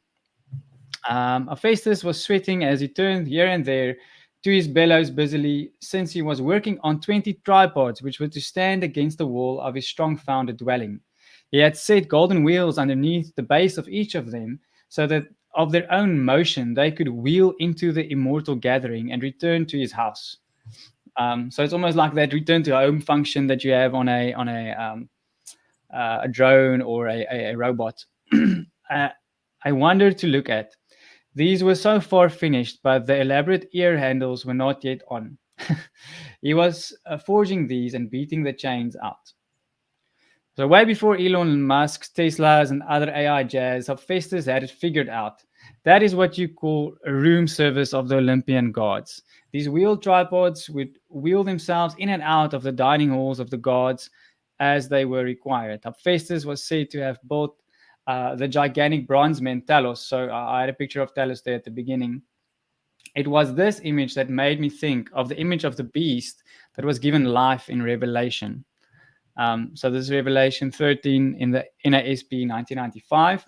And he deceives those who dwell on the earth because of the signs which was given him to perform in the presence of the beast, telling those who dwell on the earth to make an image to the beast who had the wound of the sword and has come to life. And it was given to him to give a breath to the image of the beast. So keep in mind what Simon Magnus also said, that he could give life to images. And it was given to him to give breath to the image of the beast, so that the image of the beast would even speak and cause as many as do not worship the image of the beast to be killed. So we see many of these alchemists or wizards or sorcerers have the ability to actually grant these images life. And also in some of the Jewish texts, what do they call those things that you made out of clay that you can also animate? I can't remember the name. There's also a name for that. Can you remember the amount of gold tallied at one point of Solomon's riches? In 1 Kings 10, it says, "And the weight of gold that came to Solomon in 1 year was 666 talents of gold." That's triple six again. The mark of the beast, or his number, if you will. Is it not profound that it all connects back to gold again? Nero had his own image erected that was possibly animated, as Revelation 13 says. We know that the tech of demon possession existed back then, and Revelation 13 was possibly a first century reality for believers. This is where the gold magic comes in. Remember what Simon Magus mentioned in the conversation with Peter, according to the Clementine homilies. I can give the breath of life to images so that those who see them shall think that they are human beings. I really do think there is a connection there. Maybe you feel I have not provided sufficient evidence for the demonic possession of gold or precious stones, but I will soon enough. By saying this, I am not saying all gold and all precious metals are under demonic possession. Here is something for your consideration. Well, before you get into the Kundalini spirit, let me just point out there was I was waiting to see if you put him in here, but a guy named Heron of Alexandria, and he was really popular in the first century. Heron was kind of like the Walt Disney of his day. And when I talk about Walt Disney, I'm not talking about movies or animation. I'm talking about like the theme parks. In the 1950s, there'd be a lot of, I'm sure, Disney people who've gone to the Disney parks out there.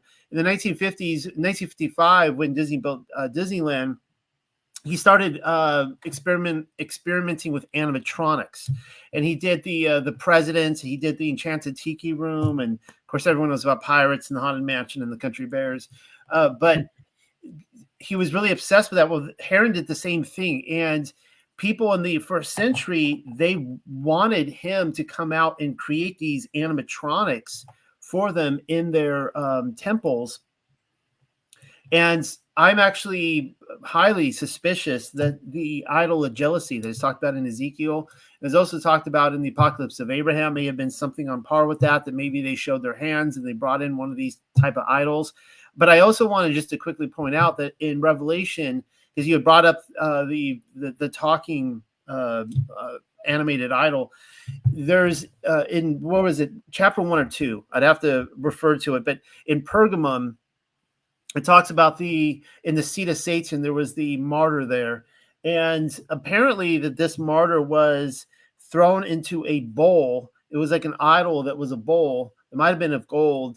And they would have heated it up in a fire. And as he was screaming within the bowl, it would actually cause the bowl to move. Now, I say that because, no, that's not demon possession, but it's almost like you have an example of an actual living person that is bringing animation to these in a sick and disgusting way. But I just threw that out to highlight the possibility that there were spiritual entities that were able to do the same thing in the idols back then. No, definitely. I agree with that. That's an awesome story. Well, it's good information. It's not a great story, but it's good information.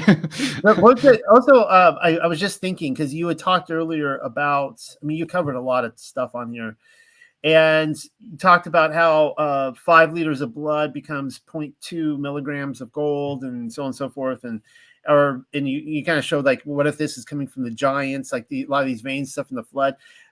I was just making the connection with, if this is like from the blood of Nephilim, it's really fascinating then if demons are then attracted to gold, because it would be, and this is something we didn't really tap into that much with the dinosaurs, is the worship of dinosaurs really, a esoteric worship of the Nephilim, right? And so you could have these, of course, demons are Nephilim, right? They're disembodied Nephilim, and so these demons are attracted to their own blood. Does that make sense? Wow. Oh, wow, that's a great connection. I was thinking about that as you're talking about it. Anyways, proceed. Oh, awesome. No, that's a great connection. Okay, the Kundalini spirit, the Holy Spirit counterfeit. Just like we have the feminine divine in the Ruach HaKodesh, aka wisdom, there is a counterpart in the camp of the enemy. Fortuna is a good candidate as any, and if I had to pin a name for her. Some in recent times have come to know her by their Hindu name, Kundalini. Among other manifestations, including serpent like manifestations, the same churches have reported jewels and gold dust manifestations.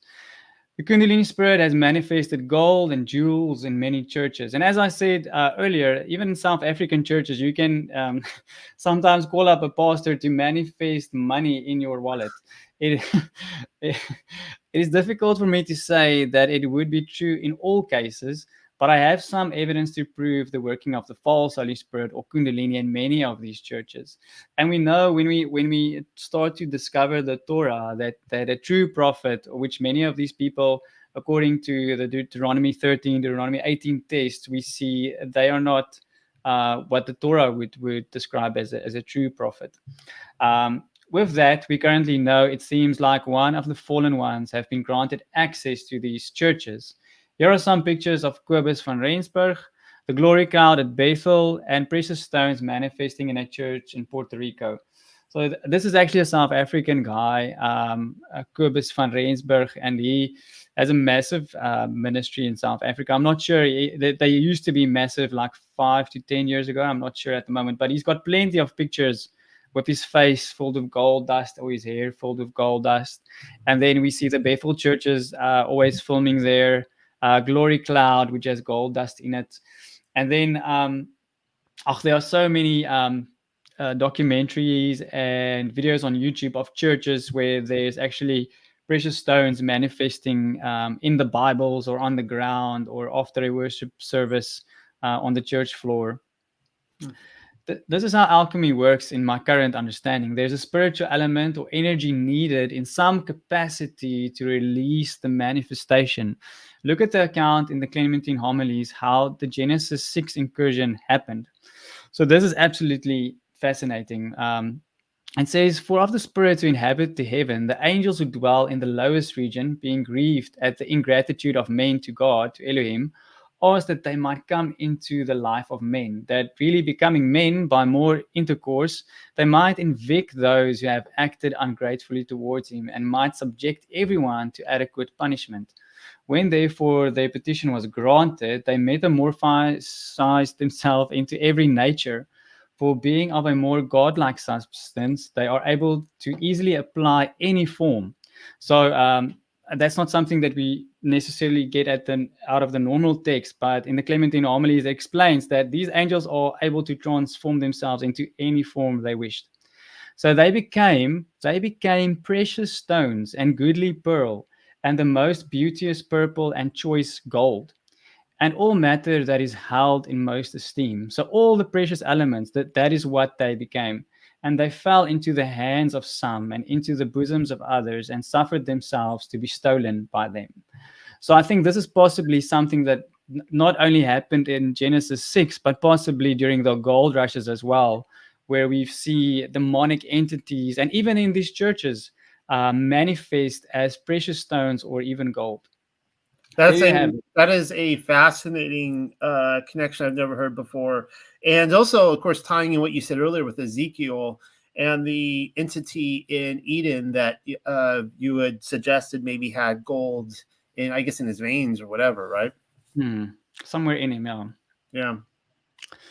There you have it. Fallen entities do manifest as precious materials like gold or other precious stones.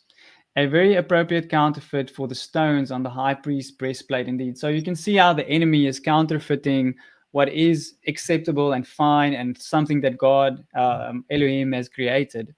So imagine what Hasatan at the summoning of his legions would have looked like, except for them floating in the lowest heaven, causing distress and nothing but trouble. Is there a possibility that they would have manifested as gold and precious stones post the release of Hasatan? So there's some statues of the Statue of Liberty. Would you look at the striking resemblance between Lawrence's painting and the true Statue of Liberty? Tell me it's not the same person. If you're calling it Mithras, Apollo, Helios, or Hasatan, you know this dude is bad news. Of course, Lawrence's painting is titled Satan Summoning His Legions. If that was not already evident, there is the French connection again to the celebration of the release of Hasatan. So I'm not going to get deep into this. There's a lot of information and what was happening in France and during that same period, just prior to the gold rushes. Seems like they I definitely could have chosen a better face in a painting to model the Statue of Liberty after. Just, of all the, the Mona Lisa, maybe, of all, even though that's a tranny painting too. But I mean, just saying, they could have done something better. But it is really telling, so yeah.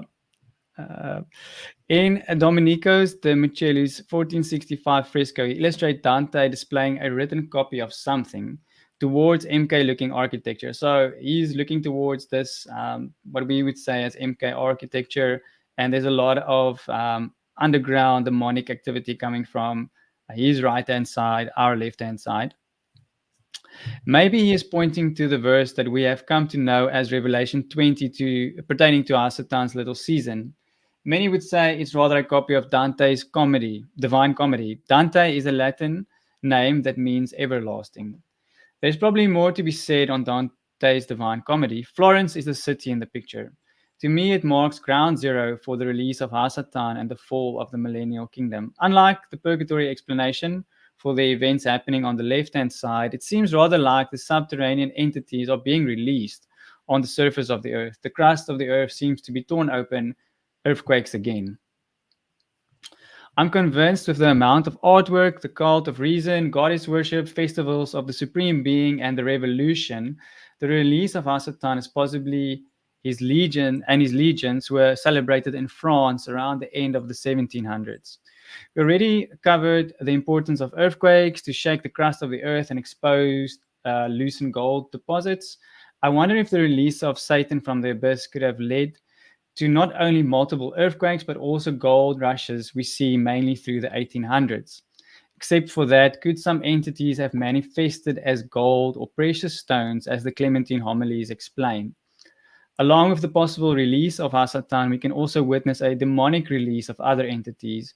There are a number of paintings portraying evil, spiritual activity in an extravagant way, especially pertaining to Fortuna. So this is Fortuna, which is a goddess of abundance. Fortuna and the release of Hasatan. Plenty of work has been done on the release of Satan in regards to timing and location and so forth. Just like we have wisdom as the feminine divine, Hasatan as a partner in crime, whether you call her Lilith or Jezebel or the woman riding the beast, today we will look at Fortuna. If we have time, I will also get into Lady Liberty. I did not put that in this presentation. It could possibly be the same entity. However, this is an entirely wider scope investigation. We can find many different depictions of Fortuna. Do you remember the important part the sun plays in alchemy? Or perhaps you recall the pictures of the alchemical illustrations of the lion swallowing the sun. Remember, as per the explanation, the sun, moon, and stars are all different spirits or ruachot. Well, in many depictions, we see Fortuna wearing a sun bracelet or a sun-like accessory, which I have a hunch indicates supernatural intervention via the works of Hasatan. The goddess Fortuna is supposed to embody fortune and prosperity and so forth. Of course, this is a false fortune and a false prosperity, not the kind that Yah promises, for instance, here. This is Deuteronomy 8, verse 18. But you shall remember Yahuwah your Elohim, for it is he who gives you power to get wealth in order to establish his covenant, which he swore to his fathers as it is today. So I feel I should maybe just say I'm not against wealth or wealth creation or having abundance. I think that is also important to teach that in the kingdom and in amongst believers. But I think there is a false wealth or a false prosperity that we can see in most cases, unfortunately. In this specific statue of the goddess Fortuna, we see a kingdom crown on her head. It is possibly to indicate that the kingdom structures, at least some, have been usurped by her or someone she is acquainted with. The crown on her head is complete with walls and gates. First time I've seen one of those crowns. It is not a coincidence in my opinion. We also see that she is covered in a type of gold dust, especially on her hair, like the Kundalini manifestations we have seen in previous pictures. So you can see she's got all this gold dust on her, and then there's a crown that looks kind of like a walled city with gates.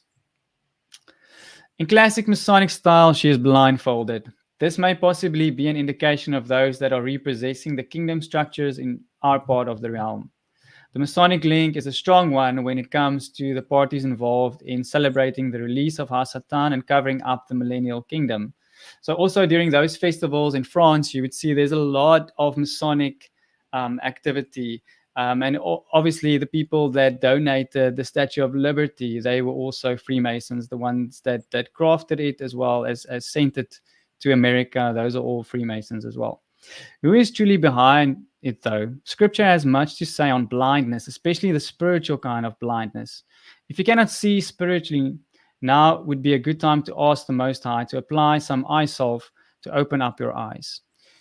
Yeshua answered and said to him, Truly, truly, I say to you, unless one is born again, he cannot see the kingdom of Elohim. Acts 26, to open there, this is the Yahudim eyes, so that they may turn from darkness to light and from the dominion of Hasatan to Elohim, that they may receive forgiveness of sins and inheritance among those who have been sanctified by faith in me. All I can say is, may Yah give you eyes to see and ears to hear. We cannot afford to be lost in spiritual blindness, not to mention allowing the Masonic brothers to blindfold us. Most ladies would prefer the standard handbag, but Fortuna is rocking a different number. The woven spiral-like bag with the money or sometimes wheat peeling out should be familiar to you if you have been looking into the Mandela effects. Many have argued if it was or wasn't in the Fruit of Loom logo. According to the online dictionary, the cornucopia, so that is that woven basket thing that Fortuna is always carrying. And many of her depictions is always carrying the cornucopia, a symbol of prosperity and wealth, consisting of a goat's horn. So this is actually from an online dictionary that says the cornucopia wasn't always a woven basket. It was actually a goat's horn, overflowing with flowers, fruit, and corn. The cornucopia or horn of plenty is still used today in imagery of abundance and good fortune. Did you want to say something, Noel? It sounded like you wanted to say something. Oh, no, yeah, I was thinking about Fortuna. I was still on. I was kind of thinking about her mural crown, and the fact that it was looked like a walled city with. I'm guessing 4 doors. I'm guessing it's there's 4 of them going around. There could be 5, but I don't know.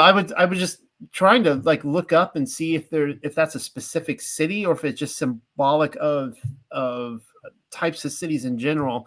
What really struck me is you're talking about a counterfeit kind of Kundalini, kind of a counterfeit Ruach HaKodesh that is aligned with Hasatan, or a worldly wisdom. And what struck me about the walled cities is mentioning Carl Jung again, is that he says the walled cities are always represented by the divine feminine. So I found that kind of interesting. Wow, that's very interesting. Yeah. We also see in books like Song of Solomon where it talks about a garden enclosed, right? Which is also referring to the well as a feminine symbol. So that makes sense to me. It seems like most English dictionaries have it as a hollowed out goat's horn. So that's the cornucopia. What I could find, most of them actually say it's a hollowed out goat's horn and not the wicker basket as we see in most pictures, which makes it very intriguing on an esoteric level. It could indicate wealth obtained through the power or the horn of Hasatan, the goat. That would make it a mammon connection in my view. Probably the most iconic prop that Fortuna or Lady Luck always carries around or has close by is the classic Wheel of Fortune. Depending on where you are on the wheel, the position on the wheel determines your fate or fortune. If you stand on top of the wheel, life is great. If you're at the bottom, you're hanging on for dear life. Very lame. Now, the Wheel of Fortune is the origin of the golden wheel and later adopted into palm reading and fortune telling. This circles us back to the Hamsa, an open hand featuring the all-seeing eye in the center. So that is actually all connected, like the Hamsa and the gold, and then Fortuna and her Wheel of Fortune connects to fortune telling, where you look at the hand and you can see in the hand what is a person's future using familiar spirits or other demonic entities. Remember, the Hamsa is the one of the most prominent and ubiquitous pieces of Jewish jewelry. There is our gold connection back to the supernatural alchemical source, or a picture of it at least. The Hamsa was believed to keep away evil spirits or negative energy, but in my opinion, it does exactly the opposite. I know many used to love watching Win and Spin. We used to have that on television, or the lottery draw. I never quite got swept up into the vibe. If you, as a believer, still partaking or are still partaking at Fortuna's table by means of the lottery, bets, slot machines, or any similar form of gambling, it would be my biblical duty to reprimand you as a believer and repent of such behavior. Lady Luck is not on our side. She belongs in the camp of the enemy. We trust in Yah, bro, not the lotto numbers. Um, so I just felt I need to say that, where we are participating in these activities, we're actually playing into the enemy's hand. Yeah. On the right hand is an illustration of Le Vegentime Cieli, La Viti Electrique by Albert Robida, 1893. Robida's work is in a post millennial kingdom, post mud flood period, if you were to ask me. So that's 1893. As you can probably tell by the title of the work, Robida was French, and the work was on electrical advances within that age. It did not hold back on depicting the downside of the Industrial Revolution: lost history, lost culture, lost values, lost true wealth, and so much more. How Fortuna will provide for the poor man to only barely make it. So I'm not sure. Let me see if I can enlarge this a little bit. So if I would go to this side, you can see on top here, the industrial revolution is taking place. There's a like a silhouette of a big factory in the background, and here in the foreground you can actually see Fortuna holding her cornucopia thing with the wealth, but you can see it's upside down. So obviously all of that wealth is wasted, but you can see there's a man that is still trying to scrape something out of there, trying to provide for his family here in the lower corner over here. But at the same time, you can see there are these, what I would say is demonic entities, prodding him to partake in something. I can't tell you what it is. And then here at the bottom, you see the Wheel of Fortune again on top of the industrial machine at the bottom here. And there's a book that says budget at the bottom. And there's a circle here that kind of reminds us of the old world, or what happened in the past. So it's like they're longing for how things once were, something that's now lost. Okay. Where was I? In the picture on the right, you can see in the background there's a silhouette of some large factories indicating the onset of the Industrial Revolution. In the circle, perhaps a full moon is a old, pristine countryside that has now been reduced to only a vague memory. Fortuna's cornucopia is flipped upside down and all the wealth has been lost. Fortuna is still looking high and mighty, floating on her wheel of fortune, and I see she has a new hairstyle. A man is reaching deep into the cornucopia, trying to find something to feed his family while being attacked with pitchforks. There seems to have been a lot of spiritual activities at play during the French Revolution. Most sources will tell you it happened during the 1760s, right on time and in sync with the French Revolution and the possible release of Hasatan. It seems as though the Industrial and French Revolution appeared with the release of Hasatan was carefully timed to push good men to a point of desperation to either trust Fortuna or revert to ill-begotten gain. So that's actually mammon in brackets. You can actually say that is mammon. Um, and then both will play into the hands of mammon or Hasatan. So either choice, it seems like you have two choices, but both are bad choices. Unfortunately, we do not see plenty of artwork of people trusting in Yah or Yahusha in this period. Did Fortuna, or the spirit of Fortuna, if you will, release gold deposits upon the earth post Hasatan's release? Most likely, there is a connection. We see the resurgence of the evil eye or the Hamsa symbol along with the wheel of fortune or fortune telling. We also see overemphasis on goddess worship or Hasatan's feminine counterpart. There seems to be many Venuses, but in this case, it is Fortuna. Liberty is the other important one for another article. She is opposed to the true feminine Ruach HaKodesh. Fortuna has been active and leading many to death via the avenue of their own fleshly desires. This is Proverbs 8. I've spread my bed with coverings, colored linens of Mitzrayim. I've sprinkled my bed with myrrh, aloes, and cinnamon. Come, let us take our fill of carnal love until morning. Let us delight ourselves with love. For my husband is not at home. He has gone on a long journey. He took a bag of silver with him. He comes home on the day of the covering. With her many words, she leads him astray. With her smooth lips, she seduces him. He goes after her immediately. Like an ox, he goes to the slaughter, and as in chains, a fool to the punishment, till an arrow strikes through his liver, like a bird rushing into a snare, and did not know it would take his life. So I think this verse actually embodies how Fortuna can trap you with that fleshly desire. And just have all these glorious things and smooth talks you into something that actually ends up being a disaster. I was going to quickly add too that you had just mentioned that there doesn't seem to be a lot of trust in Yah in this time period in the 1800s in the artwork and so on and so forth, which I think is just testimony too to the fact that the Freemasons had taken over the secret societies and that everything was just a propaganda machine at that point, really attempting to lead people further away from trust in the Creator. You're 100% correct, Noel. I think, yeah, that was how it was modeled or shaped. It was like a trap. They were leading people into a trap. It was very difficult, I think, to be spiritually well in that point in time. I think there are some points of light, some small revivals, and some people that carried the torch, but that's very few and far between. So, yeah, but praise Yah. He's touching our hearts and changing our lives, and we can at least ignite others to follow him in this day and age. Mary Magdalene's money pouch. There is much to be said about the goddess worship in France. To really fully grasp what was going down in France is in what we know as the 1700s. We will need to set the spiritual tone and lay the proper foundation.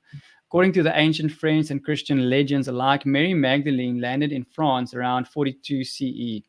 More specifically, she and her entourage, including the once dead Lazarus, landed in south of France, Camargue. I'm not sure if that's correct. Many of the French Gothic cathedrals, including Notre Dame, were dedicated to Mary Magdalene until the 1200s, and then they actually swapped around and said, no, it's dedicated to Mary, the mother of Yeshua. This would place it right inside the MK timeframe. The symbology and esoteric teaching hidden within these magnificent structures are intriguing. Furthermore, the term Notre Dame means Our Lady in French. The Catholic Church associated with Mother Mary, although some writers instead have suggested that it originally referred to Mary Magdalene. Yep. Inside Notre Dame Cathedral in Paris, there's a statue of Saint Joan of Arc, placed there by the surviving 15th century Templars. If those were the last remaining faithful to Yahusha during the MK, doing a last round of dropping a statue of Mary's off at Mary's house, I don't know. So I'm thinking maybe some of the last saints just dropped the statue off there to thank Mary. The statue features a key symbol linking Joan to Mary Magdalene. Could this possibly be Mary dressed in battle array? She gives me the Revelation 14 and 144,000 virgin vibes, if you are asking me. There is also the sling bag hanging from Joan's left thigh. Apparently, the pouch hanging from her belt mirrors the iconographic money pouch traditionally depicted on Mary Magdalene's belt. I would have to dig deeper as I could not find much aside from your standard Templar material. If that is the case, there is gold or money or wealth connection. But I think that this time it is connected to the true Holy Spirit and enables us to obtain the true spiritual wealth and well being. I'll quickly So, jump. I was just going to sure. quickly. I don't want to cut you off, but you had me going at Mary Magdalene here, and you had mentioned how Notre Dame was potentially originally dedicated to Mary of Mary Magdalene, and that eventually, within a few hundred years, it became devoted to Mary the Mother, which that you're kind of ahead of my research there because that's kind of what I'm looking into. And when you look at these cathedrals being overwhelmingly feminine, like devoted to the feminine divine, and yet that is completely like I know something was scrubbed because you see it in the architecture, but there's no mention of it anywhere. And Mm, the idea that it all jumped over and they kind of used it's almost like Mary the mother of Messiah became the patsy. Like they there was a swap somewhere that happened where there was they covered up Mary Magdalene, and I'm totally seeing more and more evidence for that. For those of you listening or watching, if you guys tune into my either read my paper or the presentation I gave last week on Second Eve, I show questions of Bartholomew and how this text, questions of Bartholomew, clearly has been rewritten and rewritten and rewritten to the point that the scholars don't even want to do modern translations of it because they're like, this thing is so rewritten. But what's odd about it is that Mary the Mother is featured in it, and she takes all the characteristics of Mary Magdalene. She's completely out of character of Mary the Mother.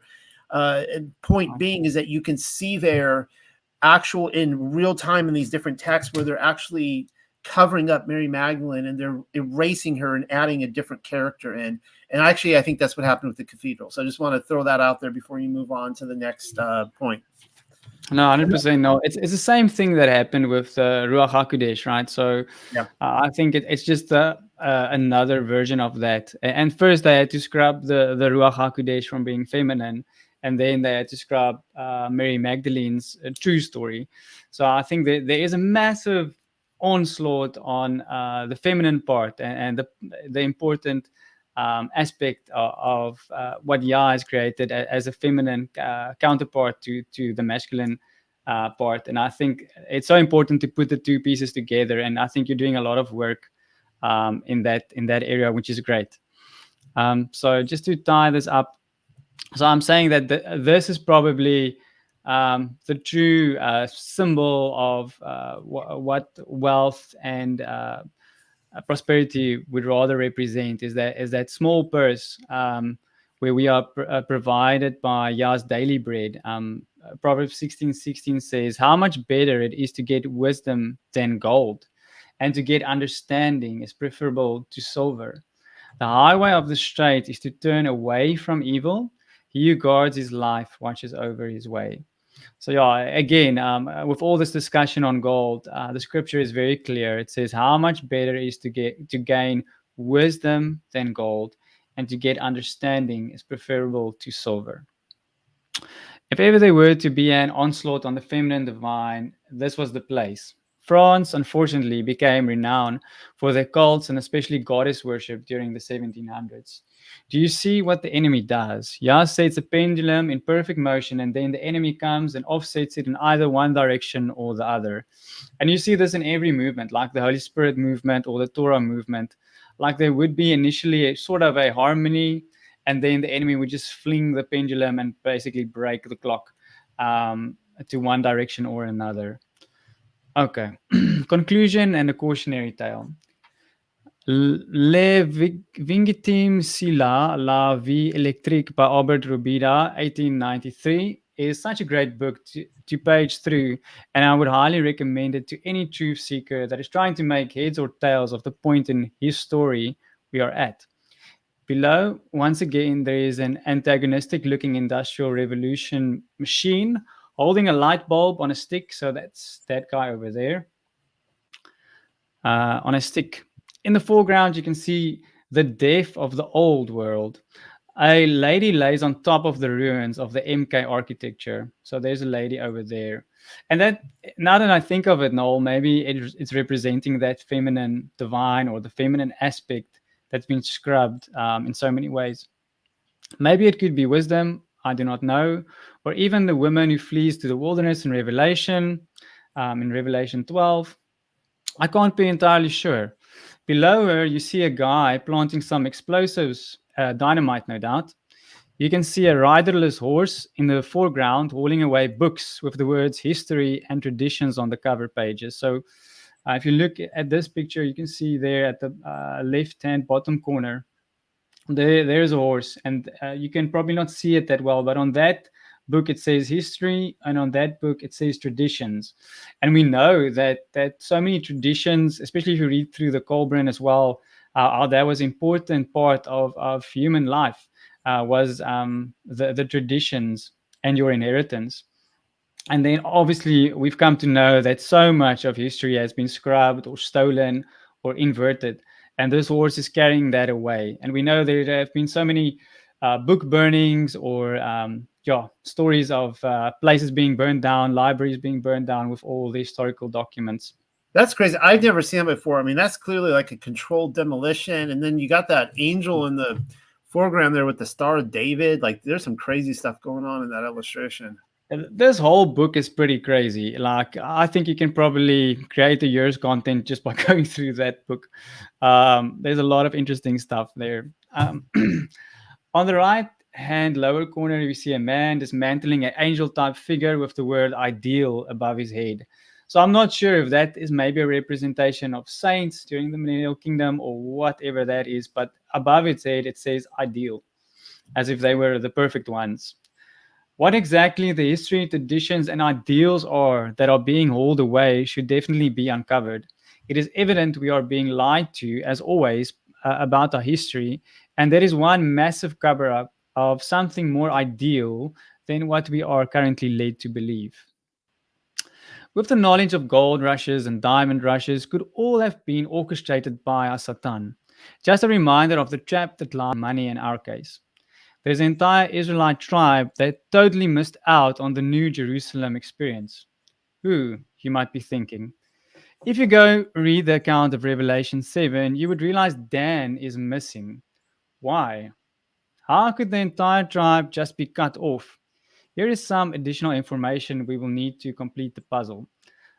This comes from the book of Eldad Hadani.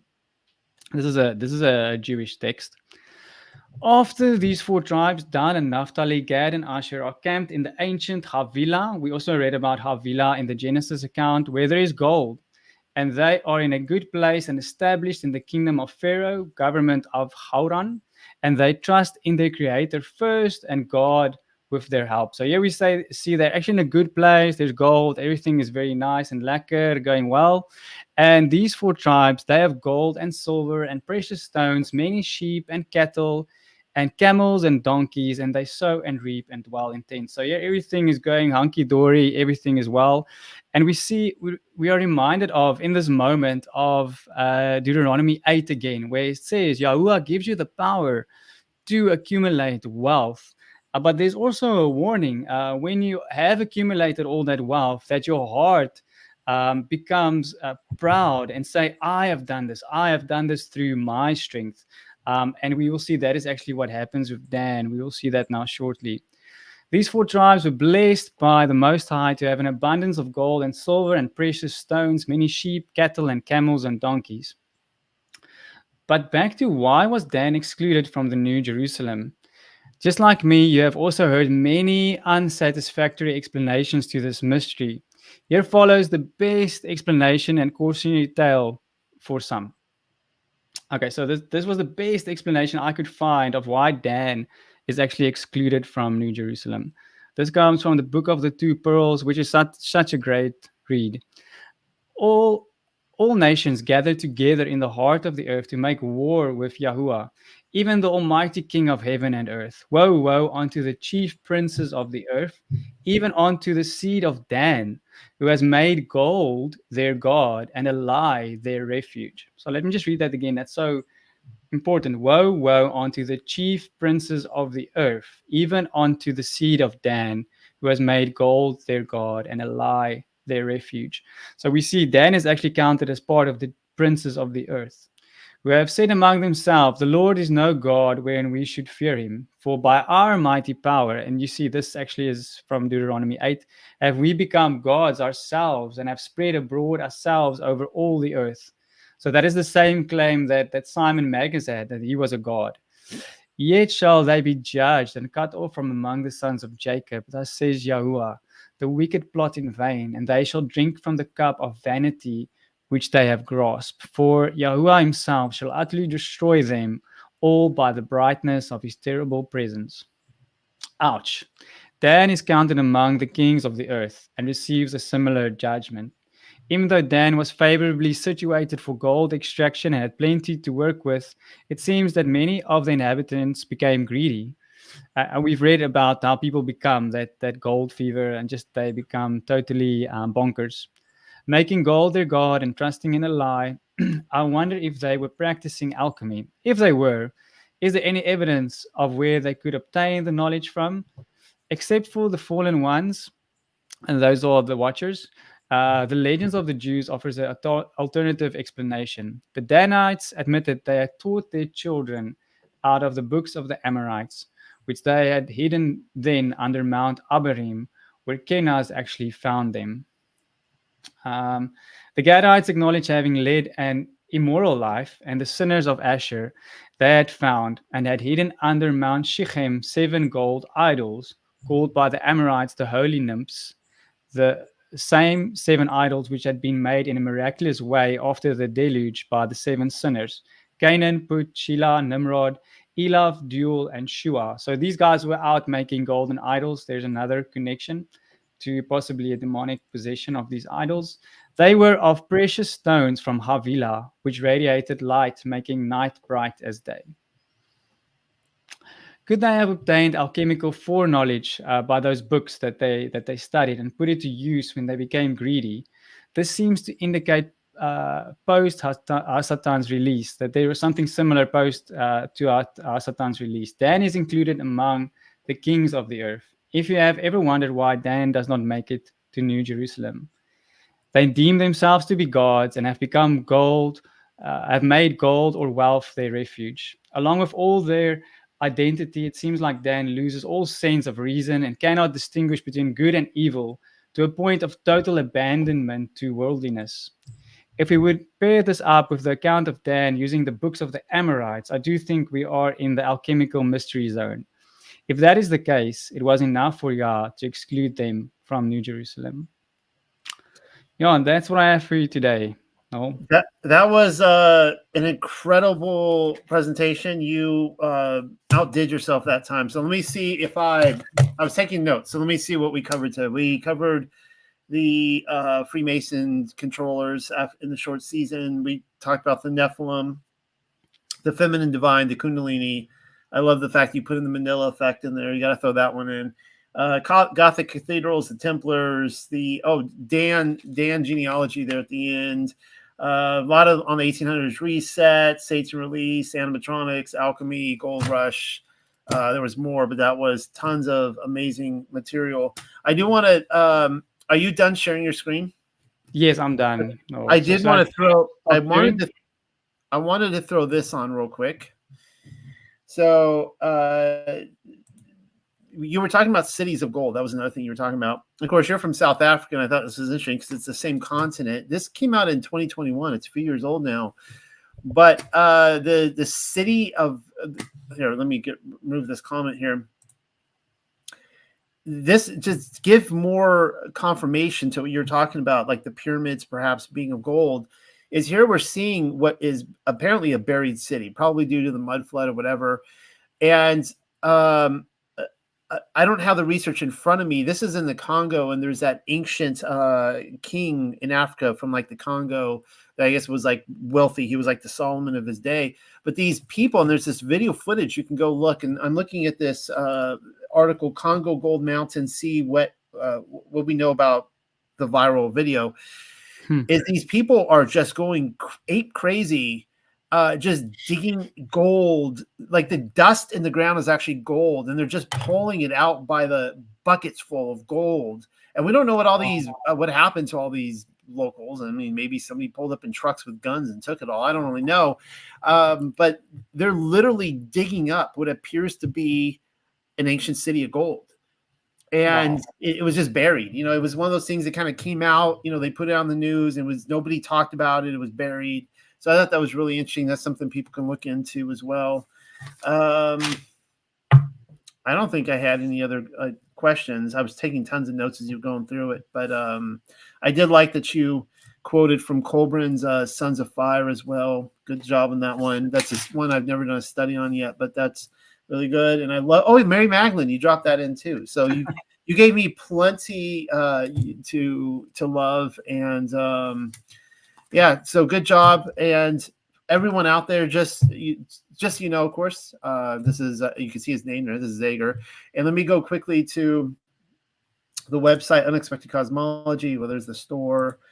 This is the contributing author page. So if you guys go to the front page of Unexpected Cosmology, and you go to archive, you can't see it because my picture's there, but under archives and resource material, there's a contributing authors, and I just added this page, and you can go there and you can get.